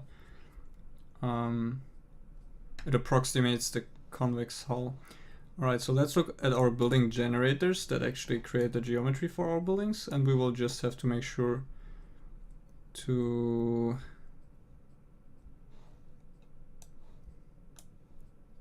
properly set the footprint. So for most buildings, the footprints are just rectangles, so we can just use these points.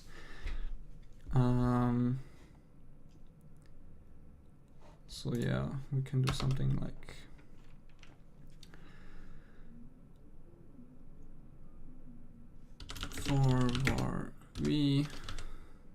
equals footprint index v is smaller than vertices dot length. We just copy the last couple of vertices that we created for the footprint, and also copy that in our new footprint property. Yes, building dot footprint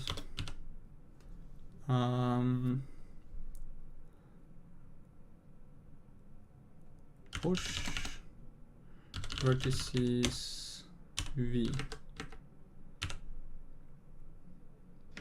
That should do the trick.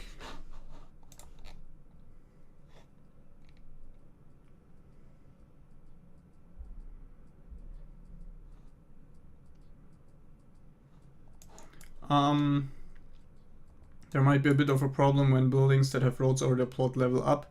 Yeah, but when buildings don't really level up, like not one specific building levels up, but someone comes to the city and says, I want to build a bigger building and I will even replace smaller buildings, but the new bigger building will take into account interfering roads. So that already works. Are non-rectangular plots already implemented? Nope.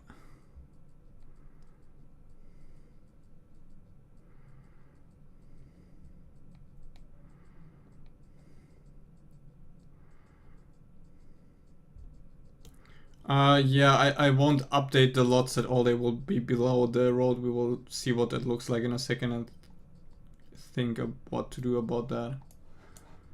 Alright. So, okay, for small buildings this should already work. Let's test that.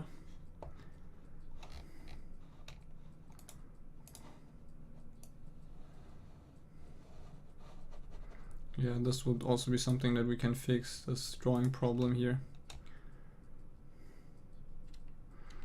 Alright, so buildings,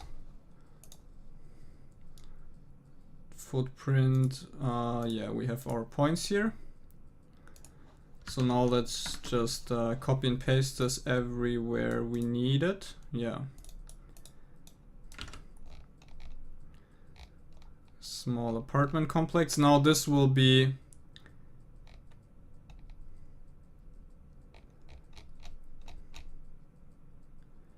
more interesting because the small apartment complexes have of course more complicated lot shapes, but I think we'll be fine if we just push all footprints points into there. We will get a weird polygon, but it is actually the same as the convex solve, so it should work. Let's see about that. So yeah,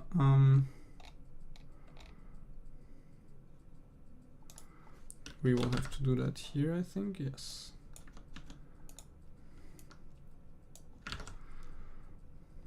Yes, and the same here.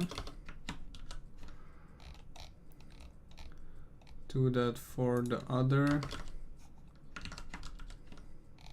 building types as well.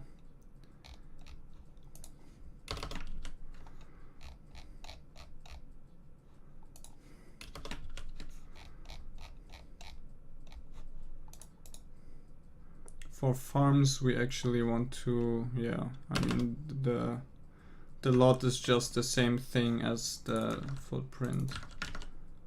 Yeah.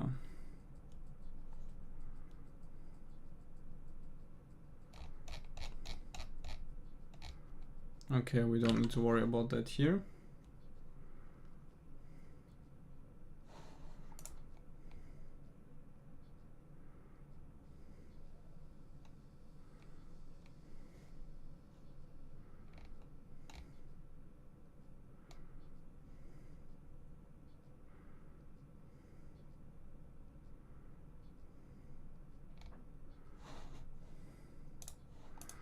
Okay, so now let's actually change our code to, first we only need to do the highlighting.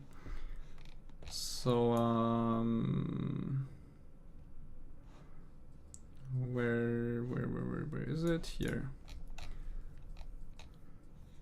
Here we don't use the building lot, but actually the building footprint now.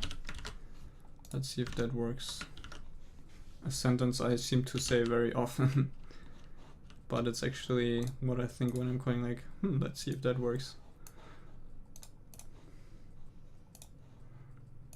So now, as you can see, this building won't get deleted if I build a road like this, but as soon as I do it like this, it will get deleted. So, seems to work exactly like desired. Let's wait for some of the apartment complexes to show up and see if it still works. Okay, so now here, if we build a road, whoops, nothing happens, and then it gets deleted as soon as it touches that. So yeah, that already seems to work. Now, now we only need to also do that when we actually create the lanes. So where is it? Lanes here. Also don't use the lot shape, but the footprint. Footprint is just one word, okay.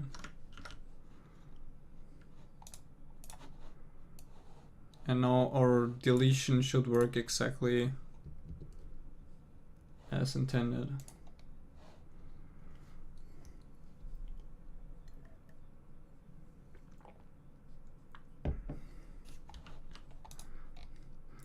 Okay.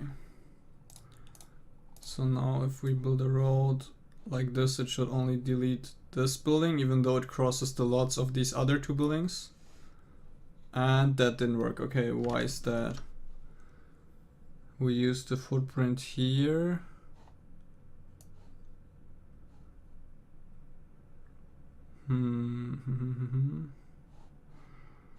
Maybe that wasn't related to what I just did. Let's try again. Can you draw a road on the inside of a apartment complex? Let's try. I think no. But yeah, that would be useful in the future.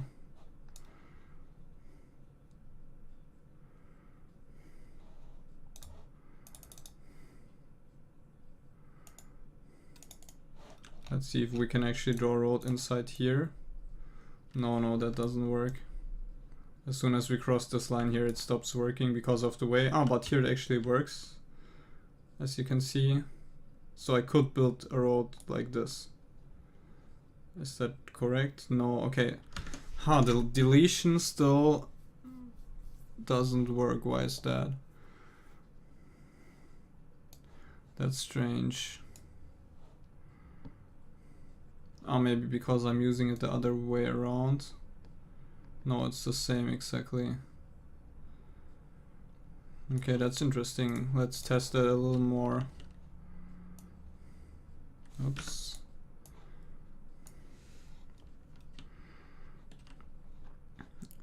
So if we do this, it shouldn't delete anything. That's correct. I think it only makes a difference in cases where it's really close. Like here. Yeah. And the problem is that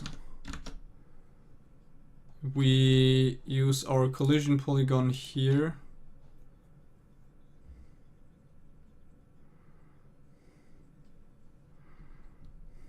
Okay, so let's make sure we actually use exactly the same geometry for checking for collisions here.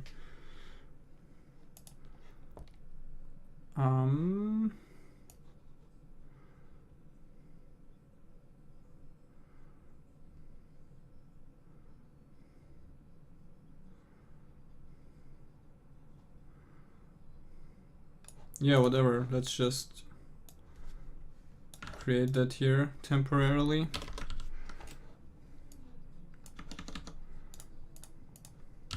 And make sure that we use exactly the same. Lane is planned lane.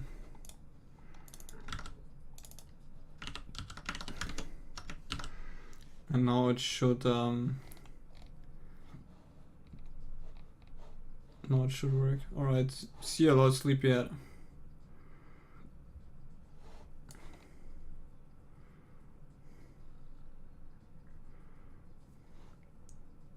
Yeah, this non-deletion function will also work when widening roads. We can actually try that in a second. So let's say we wanted to widen our road here. We can actually do something like, whoops, come on. Why doesn't this work? This should work. Oh, this is strange.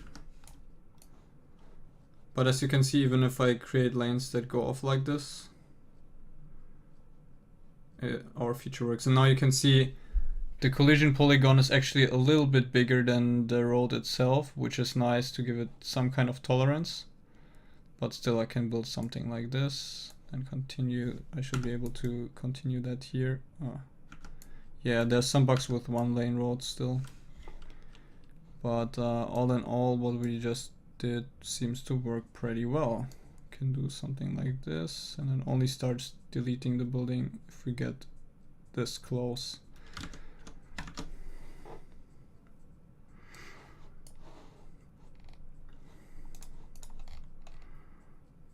Alright, great. I think it doesn't look too bad if we just have the lots be below that. I won't update the lot geometry yet because, as I said a couple times in the live streams now, I have a complete overhaul of the lot generation system planned, and that will also make it easier to change the lot shape to irregular shapes.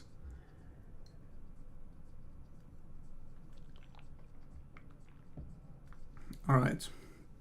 I get some more water, then we'll continue with, I don't know, something else. I will think about it.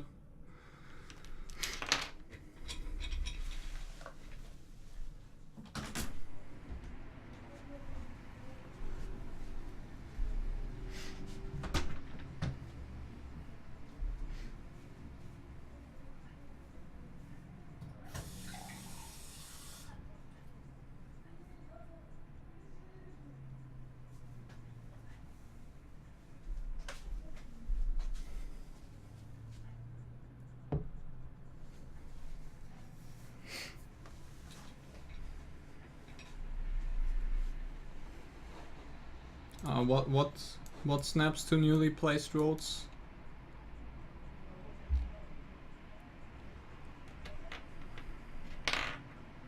By the way, I'm going to leave the window open. Let me know if the city noises are too loud for you.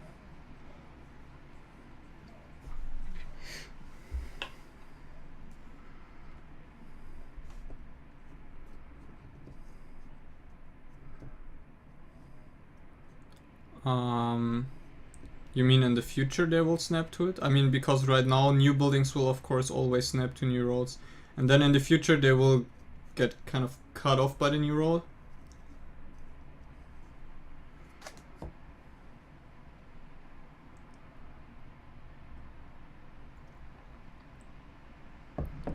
You want to do that next? Okay, we can do that next.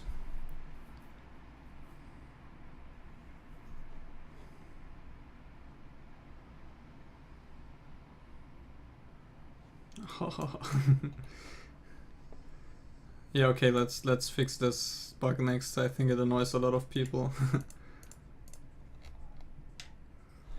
But yeah, I think let's actually do a short Q&A.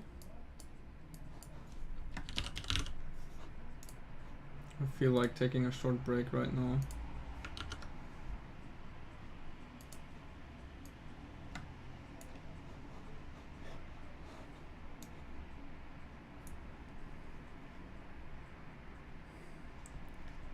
Why are the buildings so far away from the road? Because I implemented it that way because I kind of wanted to simulate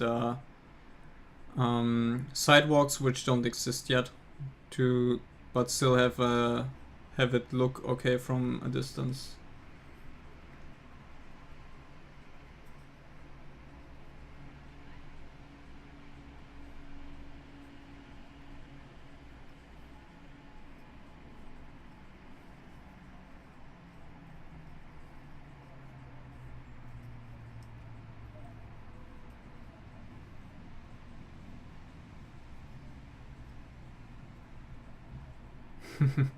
No, that was not my sister.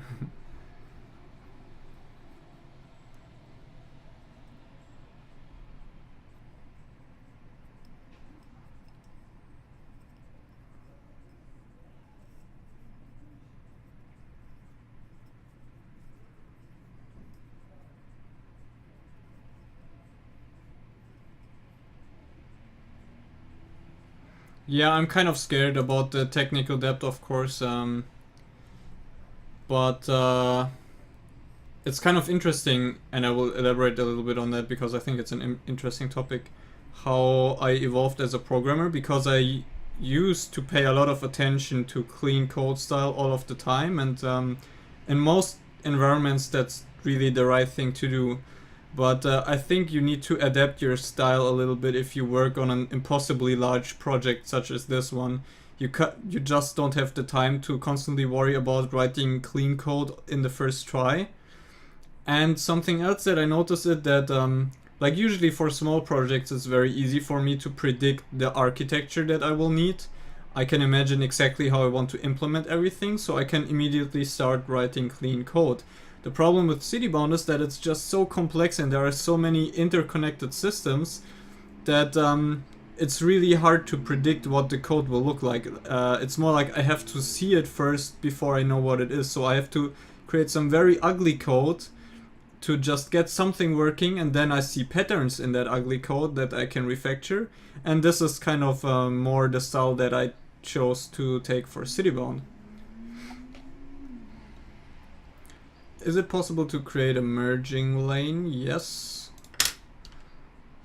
If you draw a 4-lane road and then change the number of lanes to 2 using the keyboard shortcut for that, you can, it will even automatically create merging lanes.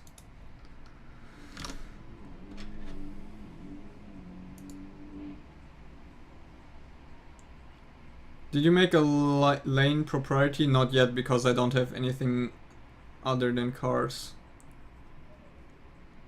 Okay, well.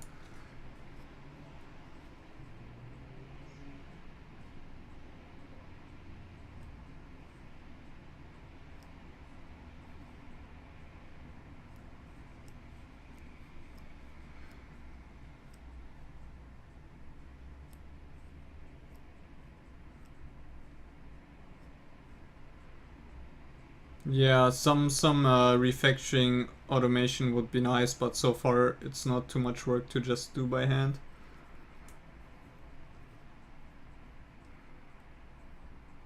Yeah, that's also possible. Let me see if that still works like used to. So we can create something like this, and then we can merge that lane in. No. There's a big bug that makes it impossible, but in theory it should be possible to drag it and then put it here, and it should create a merging lane. But I probably broke that in the process of implementing those automatic merging lanes. I will have a look at it.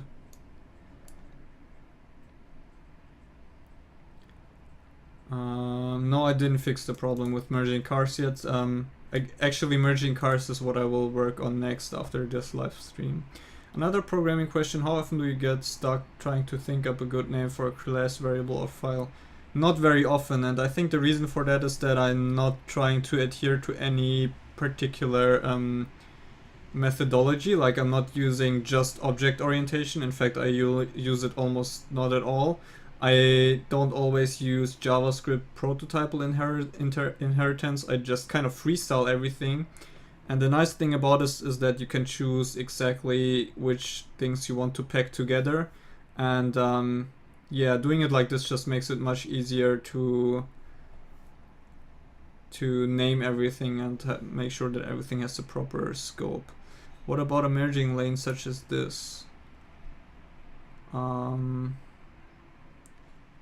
It should be possible in theory. I don't know if I implemented that yet, but sure, I will implement that when it's as soon as there are like intersection scenarios where that's where is it, where that's needed.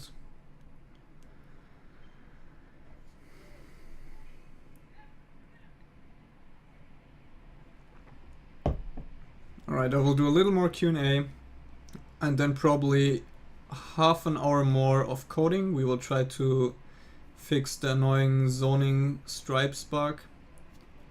Yeah, and that will be it for today. How many stages of growth will there be for RCI? I guess like probably more than 3. I think 4 or maybe even 5 for residential.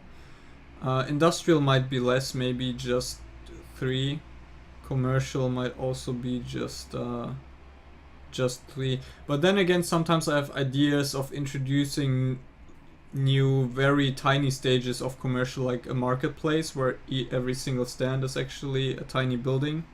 So that would be like the lowest density form of commercial. So yeah, I think I'm just trying to keep an open mind about that. Can you change the ground color? It's so light. You mean like it's so bright? Because I've heard a couple people say that. For me it's a perfectly nice color and doesn't look too bright on my monitor. But then again, a lot of people have their monitors turn up really, really brightly. I don't know. I like the color like it is now. But it will change anyways as soon as I implement a day-night cycle and different lighting and so on.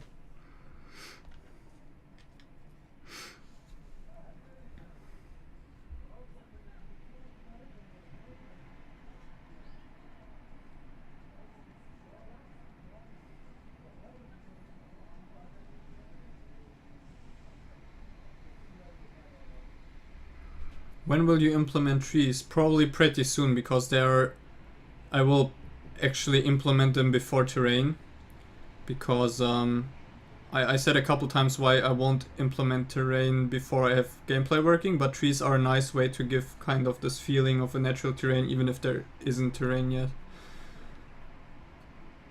Mountains, rivers, oceans will be randomly generated, yes.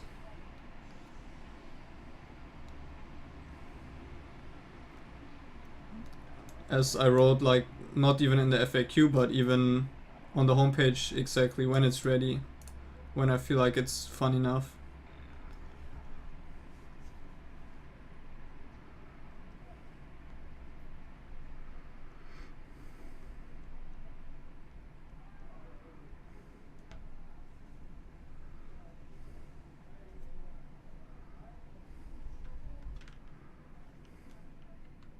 Yeah, I mean, opinions always go apart when it comes to stuff like colors, but fortunately that's one of the easiest things for mods to change.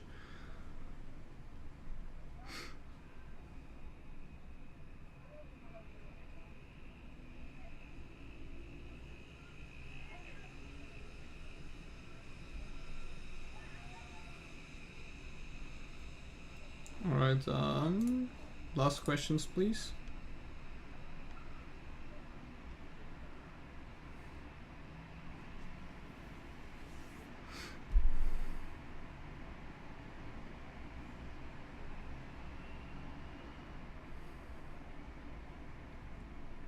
You could modernize the SimCity paradigm by introducing social media as part of the properties of commercial buildings. Yeah, internet is something that I wanted to introduce as an additional service.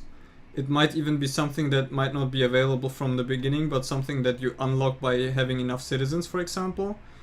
And it can help with a lot of stuff. For example, one thing that could be modeled in a very real way in the game is online ordering. So before there's internet in your city, people actually have to drive to a shop to order something.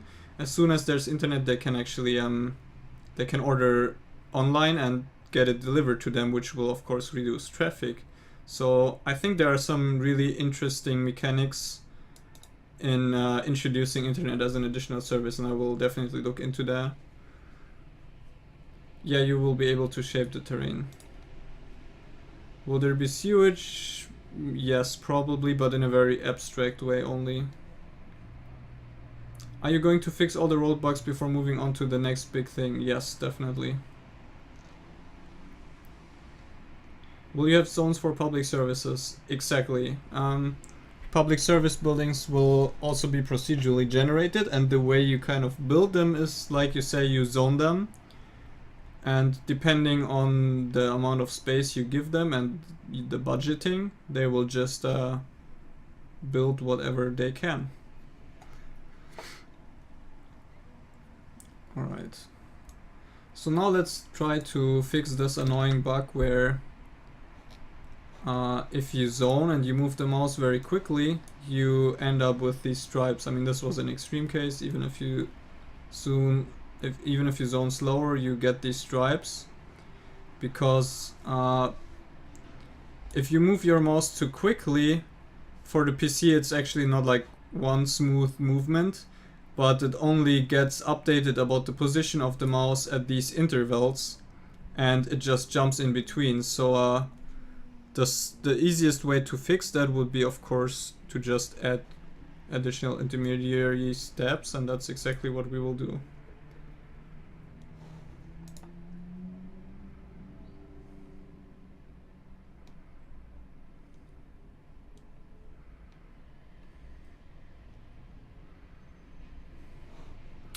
Okay, so let's go to our, let's close a couple files that we don't need anymore. Let's go to our zones. I don't know why I have zones alt here. I can delete that, I guess. Let's go to our zones module and into our paint function. And okay, we don't need to do that there. We need to do that at let me see, where is that? Yeah, at our move function. So where do we use paint here?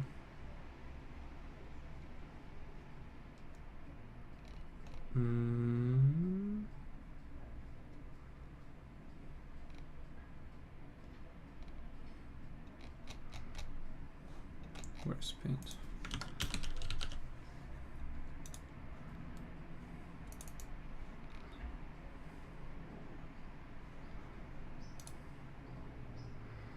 So we kind of want to smoothly interpolate between this position and the last position of the mouse cursor.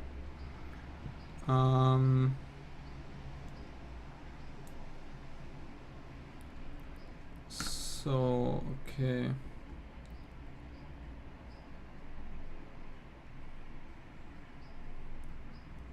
How about we update our cursor module to also send us the last cursor position?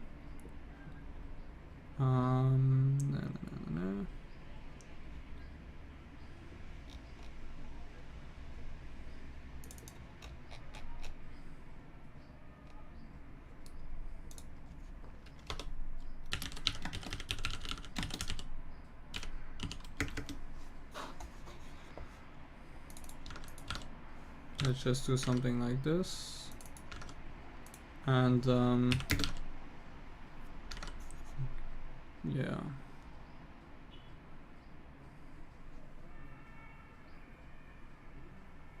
Where does that actually come from? That isn't defined here, which is bad. Is that still defined in start? Nope. This is bad.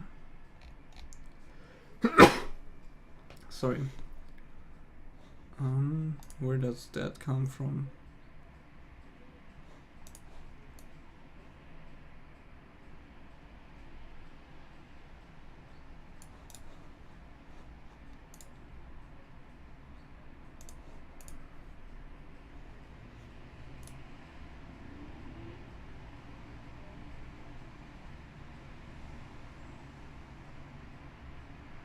That's very strange. Hold on.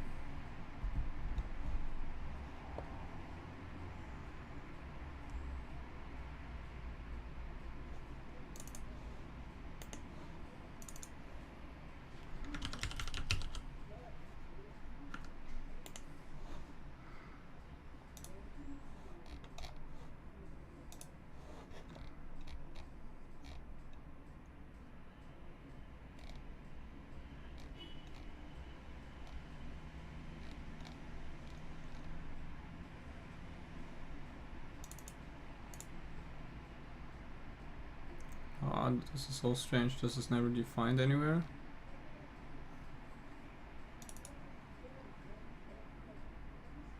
But can we just do it like this? Does this work?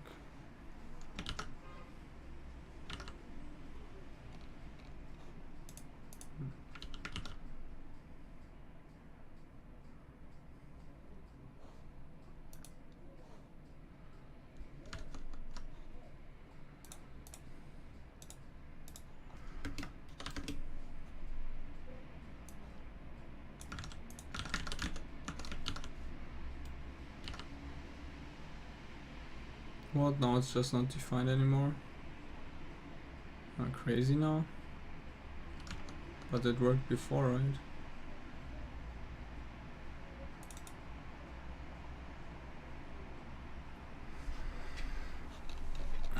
Okay, so let's actually define them here.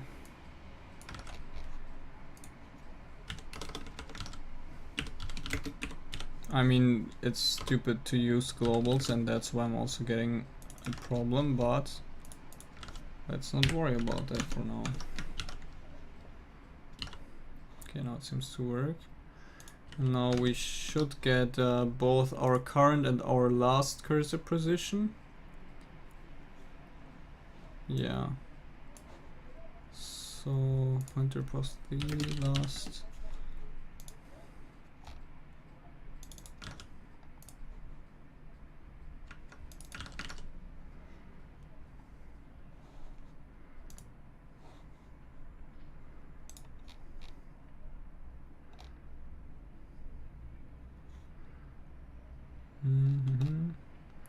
And now we should be able to interpolate our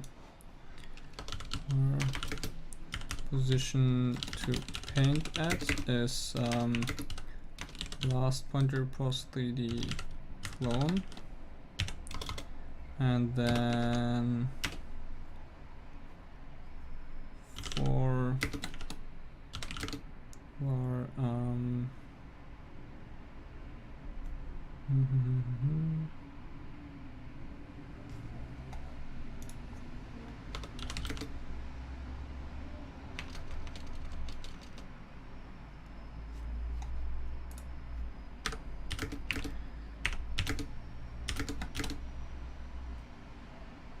p smaller than position, no,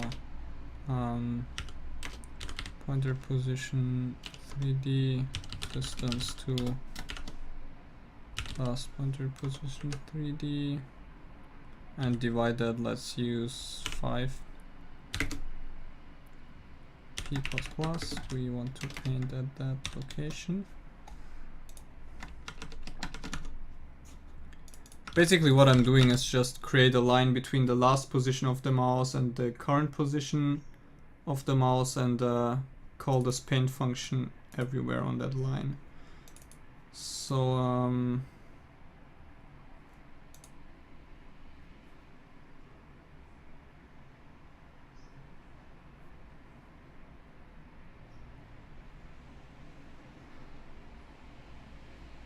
yeah, the fact that they are both global variables and parameters isn't a problem, because the parameters are override the global variable in the scope, and they're the same anyways, but again, I will make it not a global variable in the future and we'll only use the parameters. I should probably do like another refactoring live stream if people are interested in it. Let me know if you would be interested in a refactoring live stream where all we do is clean up the code. I think that can still be quite enjoyable.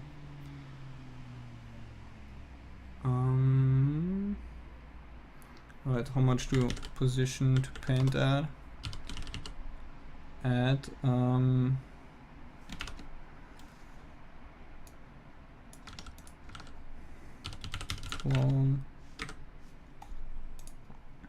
sub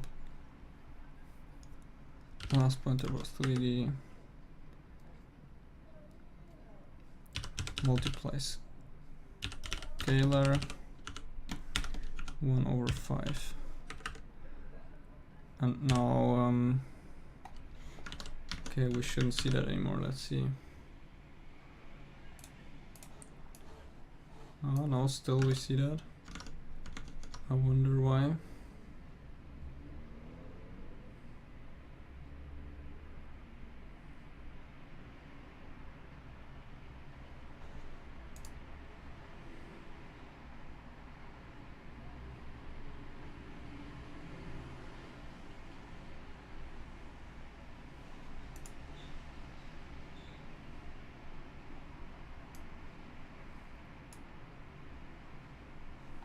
Let's actually just to make sure. Let's use the 0 vector here.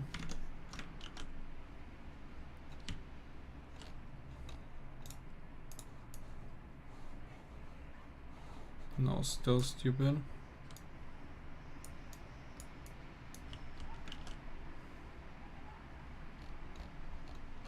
Okay, and thanks for your feedback. Then we'll do a refactoring stream next.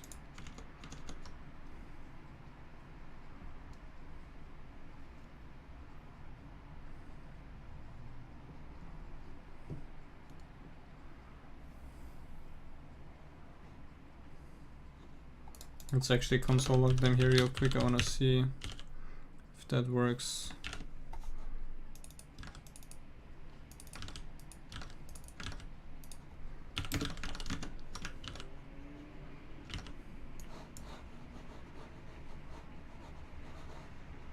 Alright, stop it. Okay, are these numbers actually different?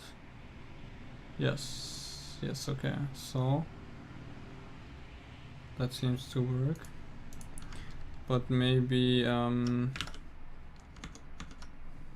let's delete that again.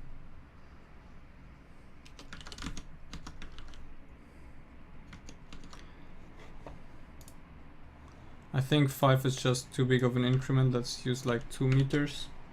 These pointer positions are actually already 3D positions in the world, so we will have to interpolate that, not just pixel positions.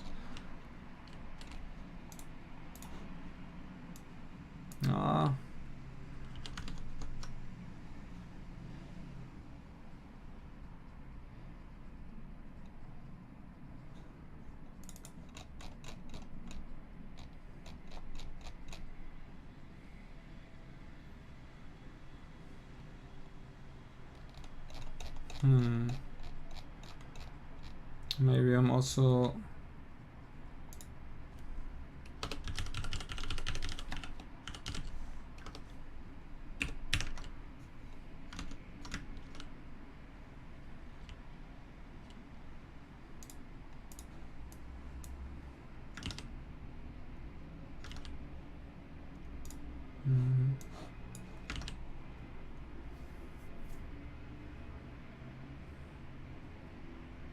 yeah, I think the problem is that it doesn't actually do that. Is that correct?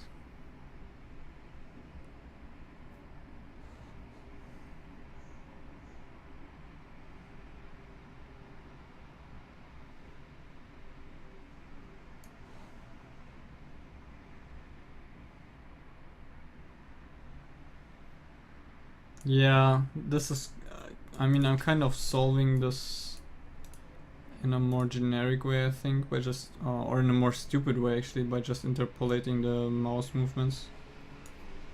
But that should work. The problem is I'm not doing it correctly.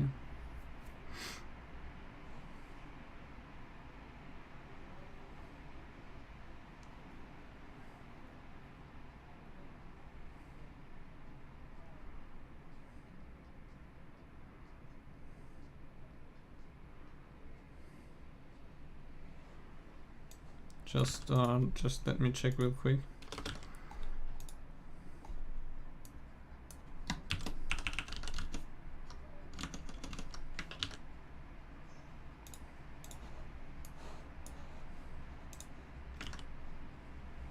Oh, it only gets, okay, here. It actually does that.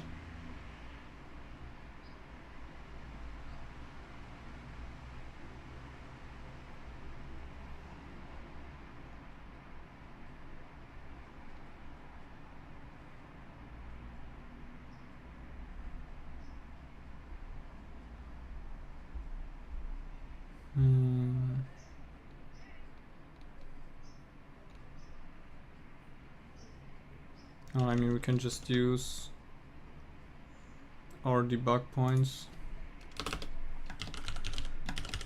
Let's add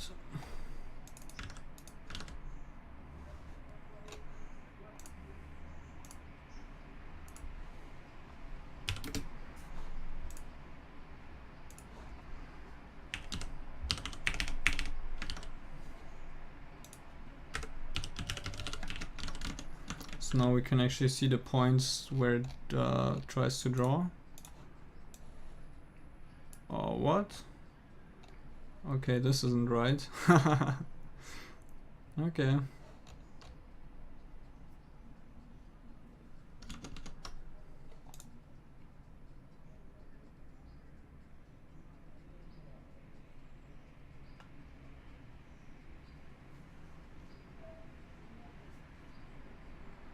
Why does it do that? That's strange.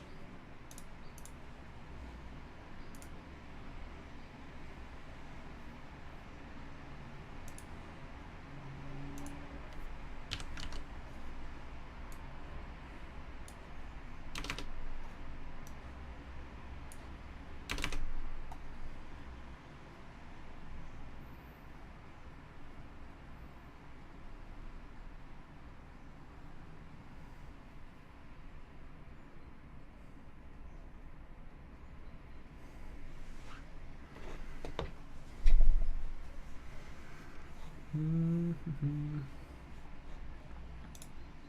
think we almost figured it out, or at least I almost figured it out. So this works fine, but okay, this just does stupid things.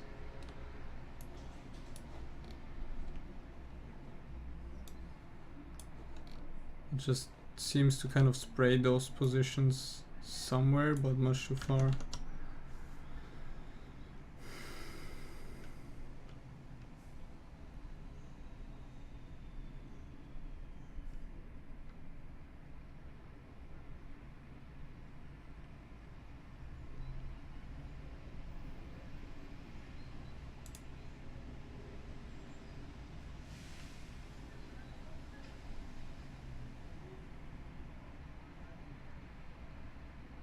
Oh no, we want to what? Wait.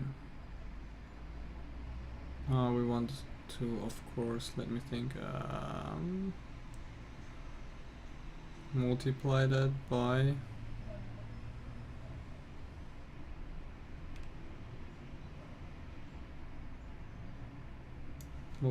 by this, of course.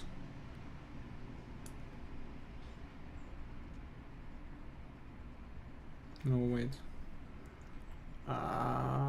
Why so?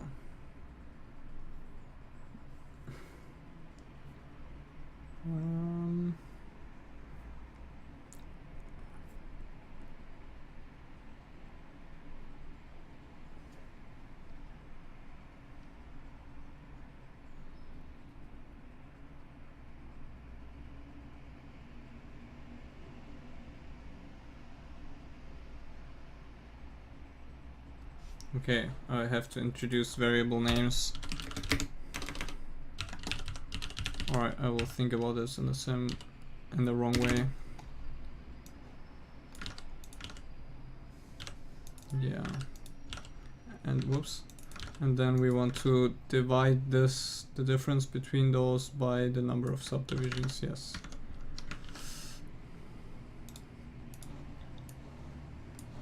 Still strange. But why?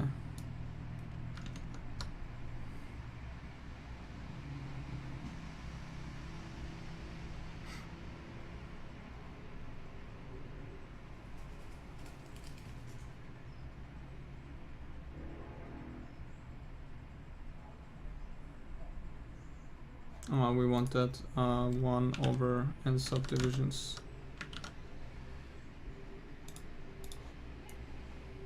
Okay. Okay, seems better, but okay, it's actually trying to draw in all of these places now, but it doesn't. It doesn't actually do that. It does it for this brush. Okay, so this seems to work, but it doesn't do it for the road aligned brush. So here it works now. That's good. I just set the interpolation step size to 2 meters. That's what we're dividing by here, but we can make that bigger again, I guess. Yeah, this looks better. So here this works, as you can see, but here it tries to draw in these places, but actually doesn't. Let's go into our paint function.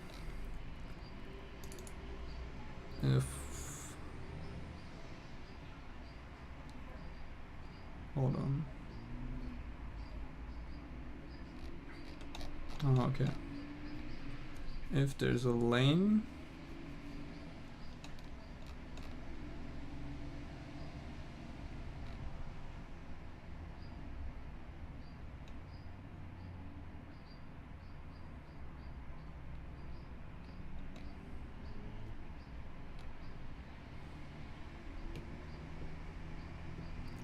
Oh, okay, maybe because we fiddle around with the pointer position 3D. Where's that?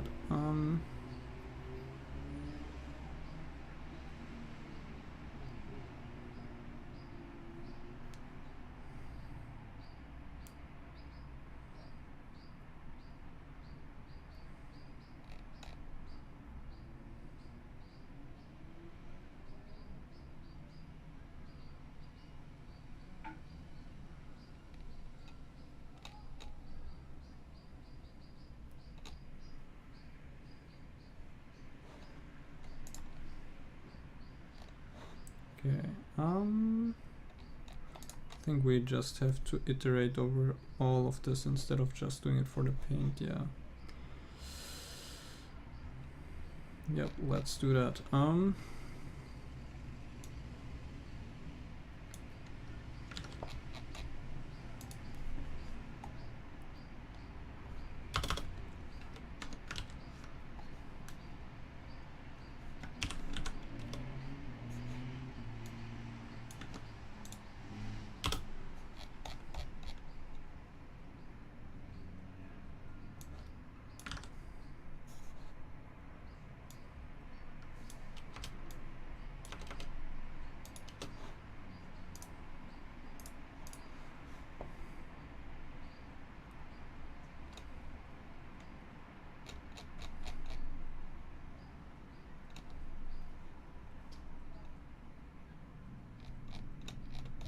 Whoops, where is it? Move, okay. We want to do that at the end.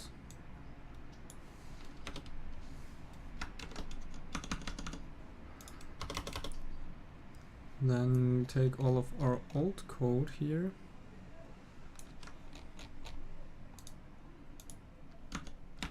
Paste that here inside the iteration, and then replace all occurrences of pointer plus 3D with our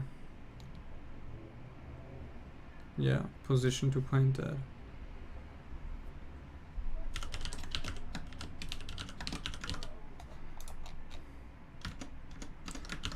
Let's see.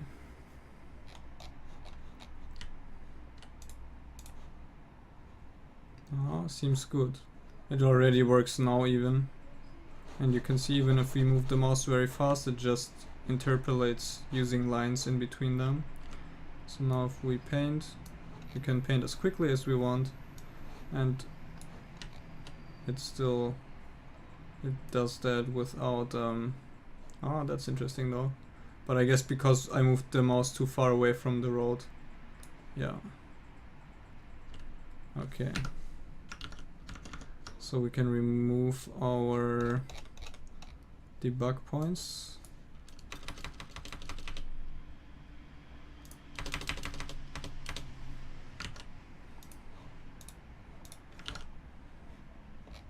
And now we should be able to draw smooth and filled zones even when we move the mouse very quickly. Perfect.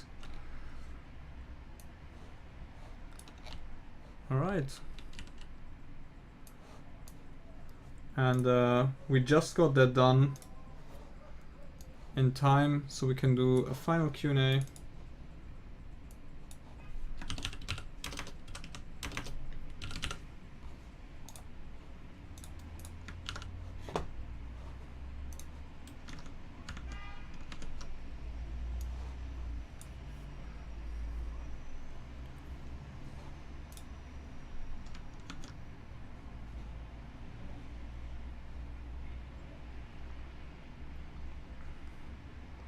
What are your opinions about SimCity 2013? Do you think you can top it? I think it's very brave to bring agent-based simulation to the SimCity series. That's what it did right, and it showed a few interesting new opportunities that's offered, but it lacked in its implementation of that, and given enough time, I think I can top it. Yeah, I realize how annoying that must have been to you guys. I guess these are like the small things that you just start ignoring as a developer, but yeah. When do you think you might change zoning from bitmaps to geometries? At the same time when I implement the better lot generation system, because then I will implement all the kinds of polygon operations that I need to kind of subdivide zones into lots. And yeah, as soon as I have that, I will change zoning to geometry.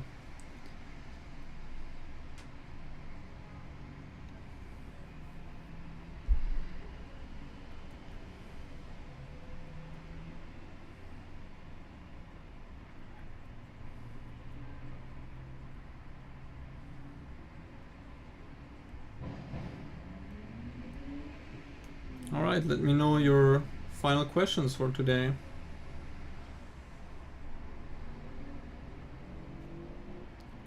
Will there probably be an undo redo feature?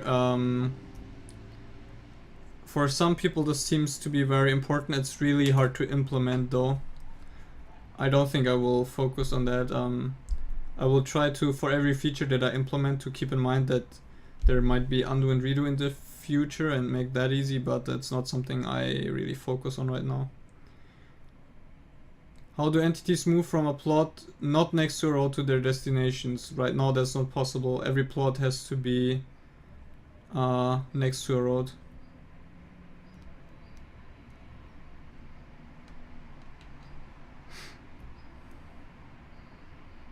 Will you add road decorations? Yes. Yeah.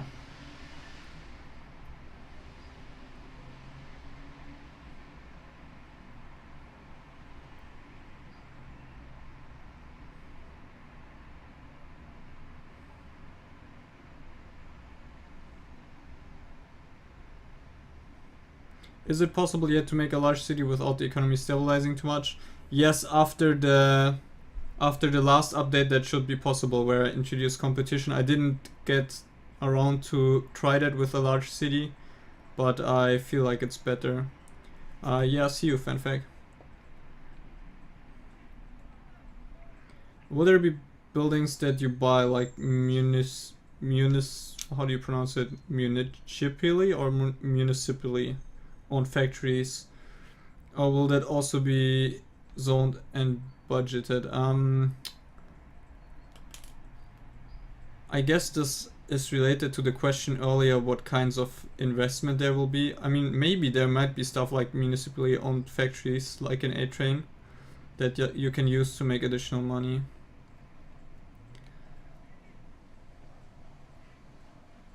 Yeah, tunnels and subway will be there. How much work do you do on this outside of the live streams? Right now, as I said in the last update, I have a lot of real life going on, so not too much. Usually the only other day where I actually get around to programming is on Tuesday, right before I create the update video, which can be a little stressful sometimes, like trying to get it to work last minute. But yeah, I hope that everything will clear up a little bit and I will be able to work on it on other days as well again.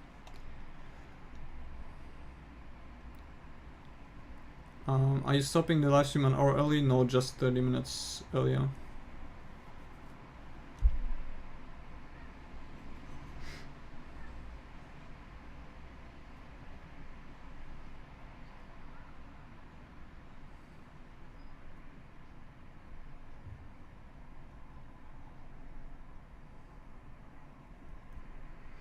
Alright, very last questions please.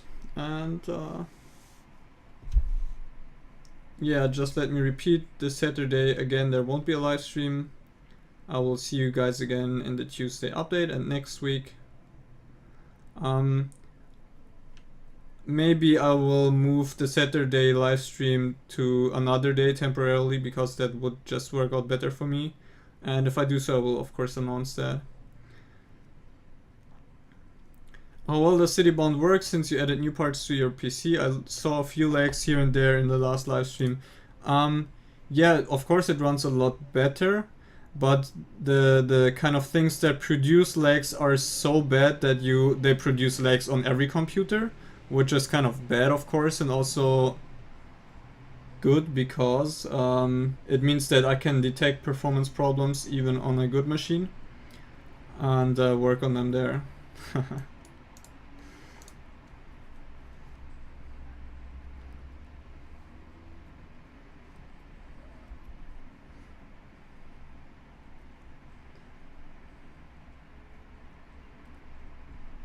Alright, then I'll wrap it up for today. Thank you all for watching. I hope you enjoyed it. I really liked having a small polishing live stream like this. Like I said today, I will try to do a how do you say that? I forgot the word. I will do a refactoring live stream soon, and we will continue working on multi-line traffic soon. So have a nice evening, morning, afternoon, whatever it is, and see you next Tuesday. Bye.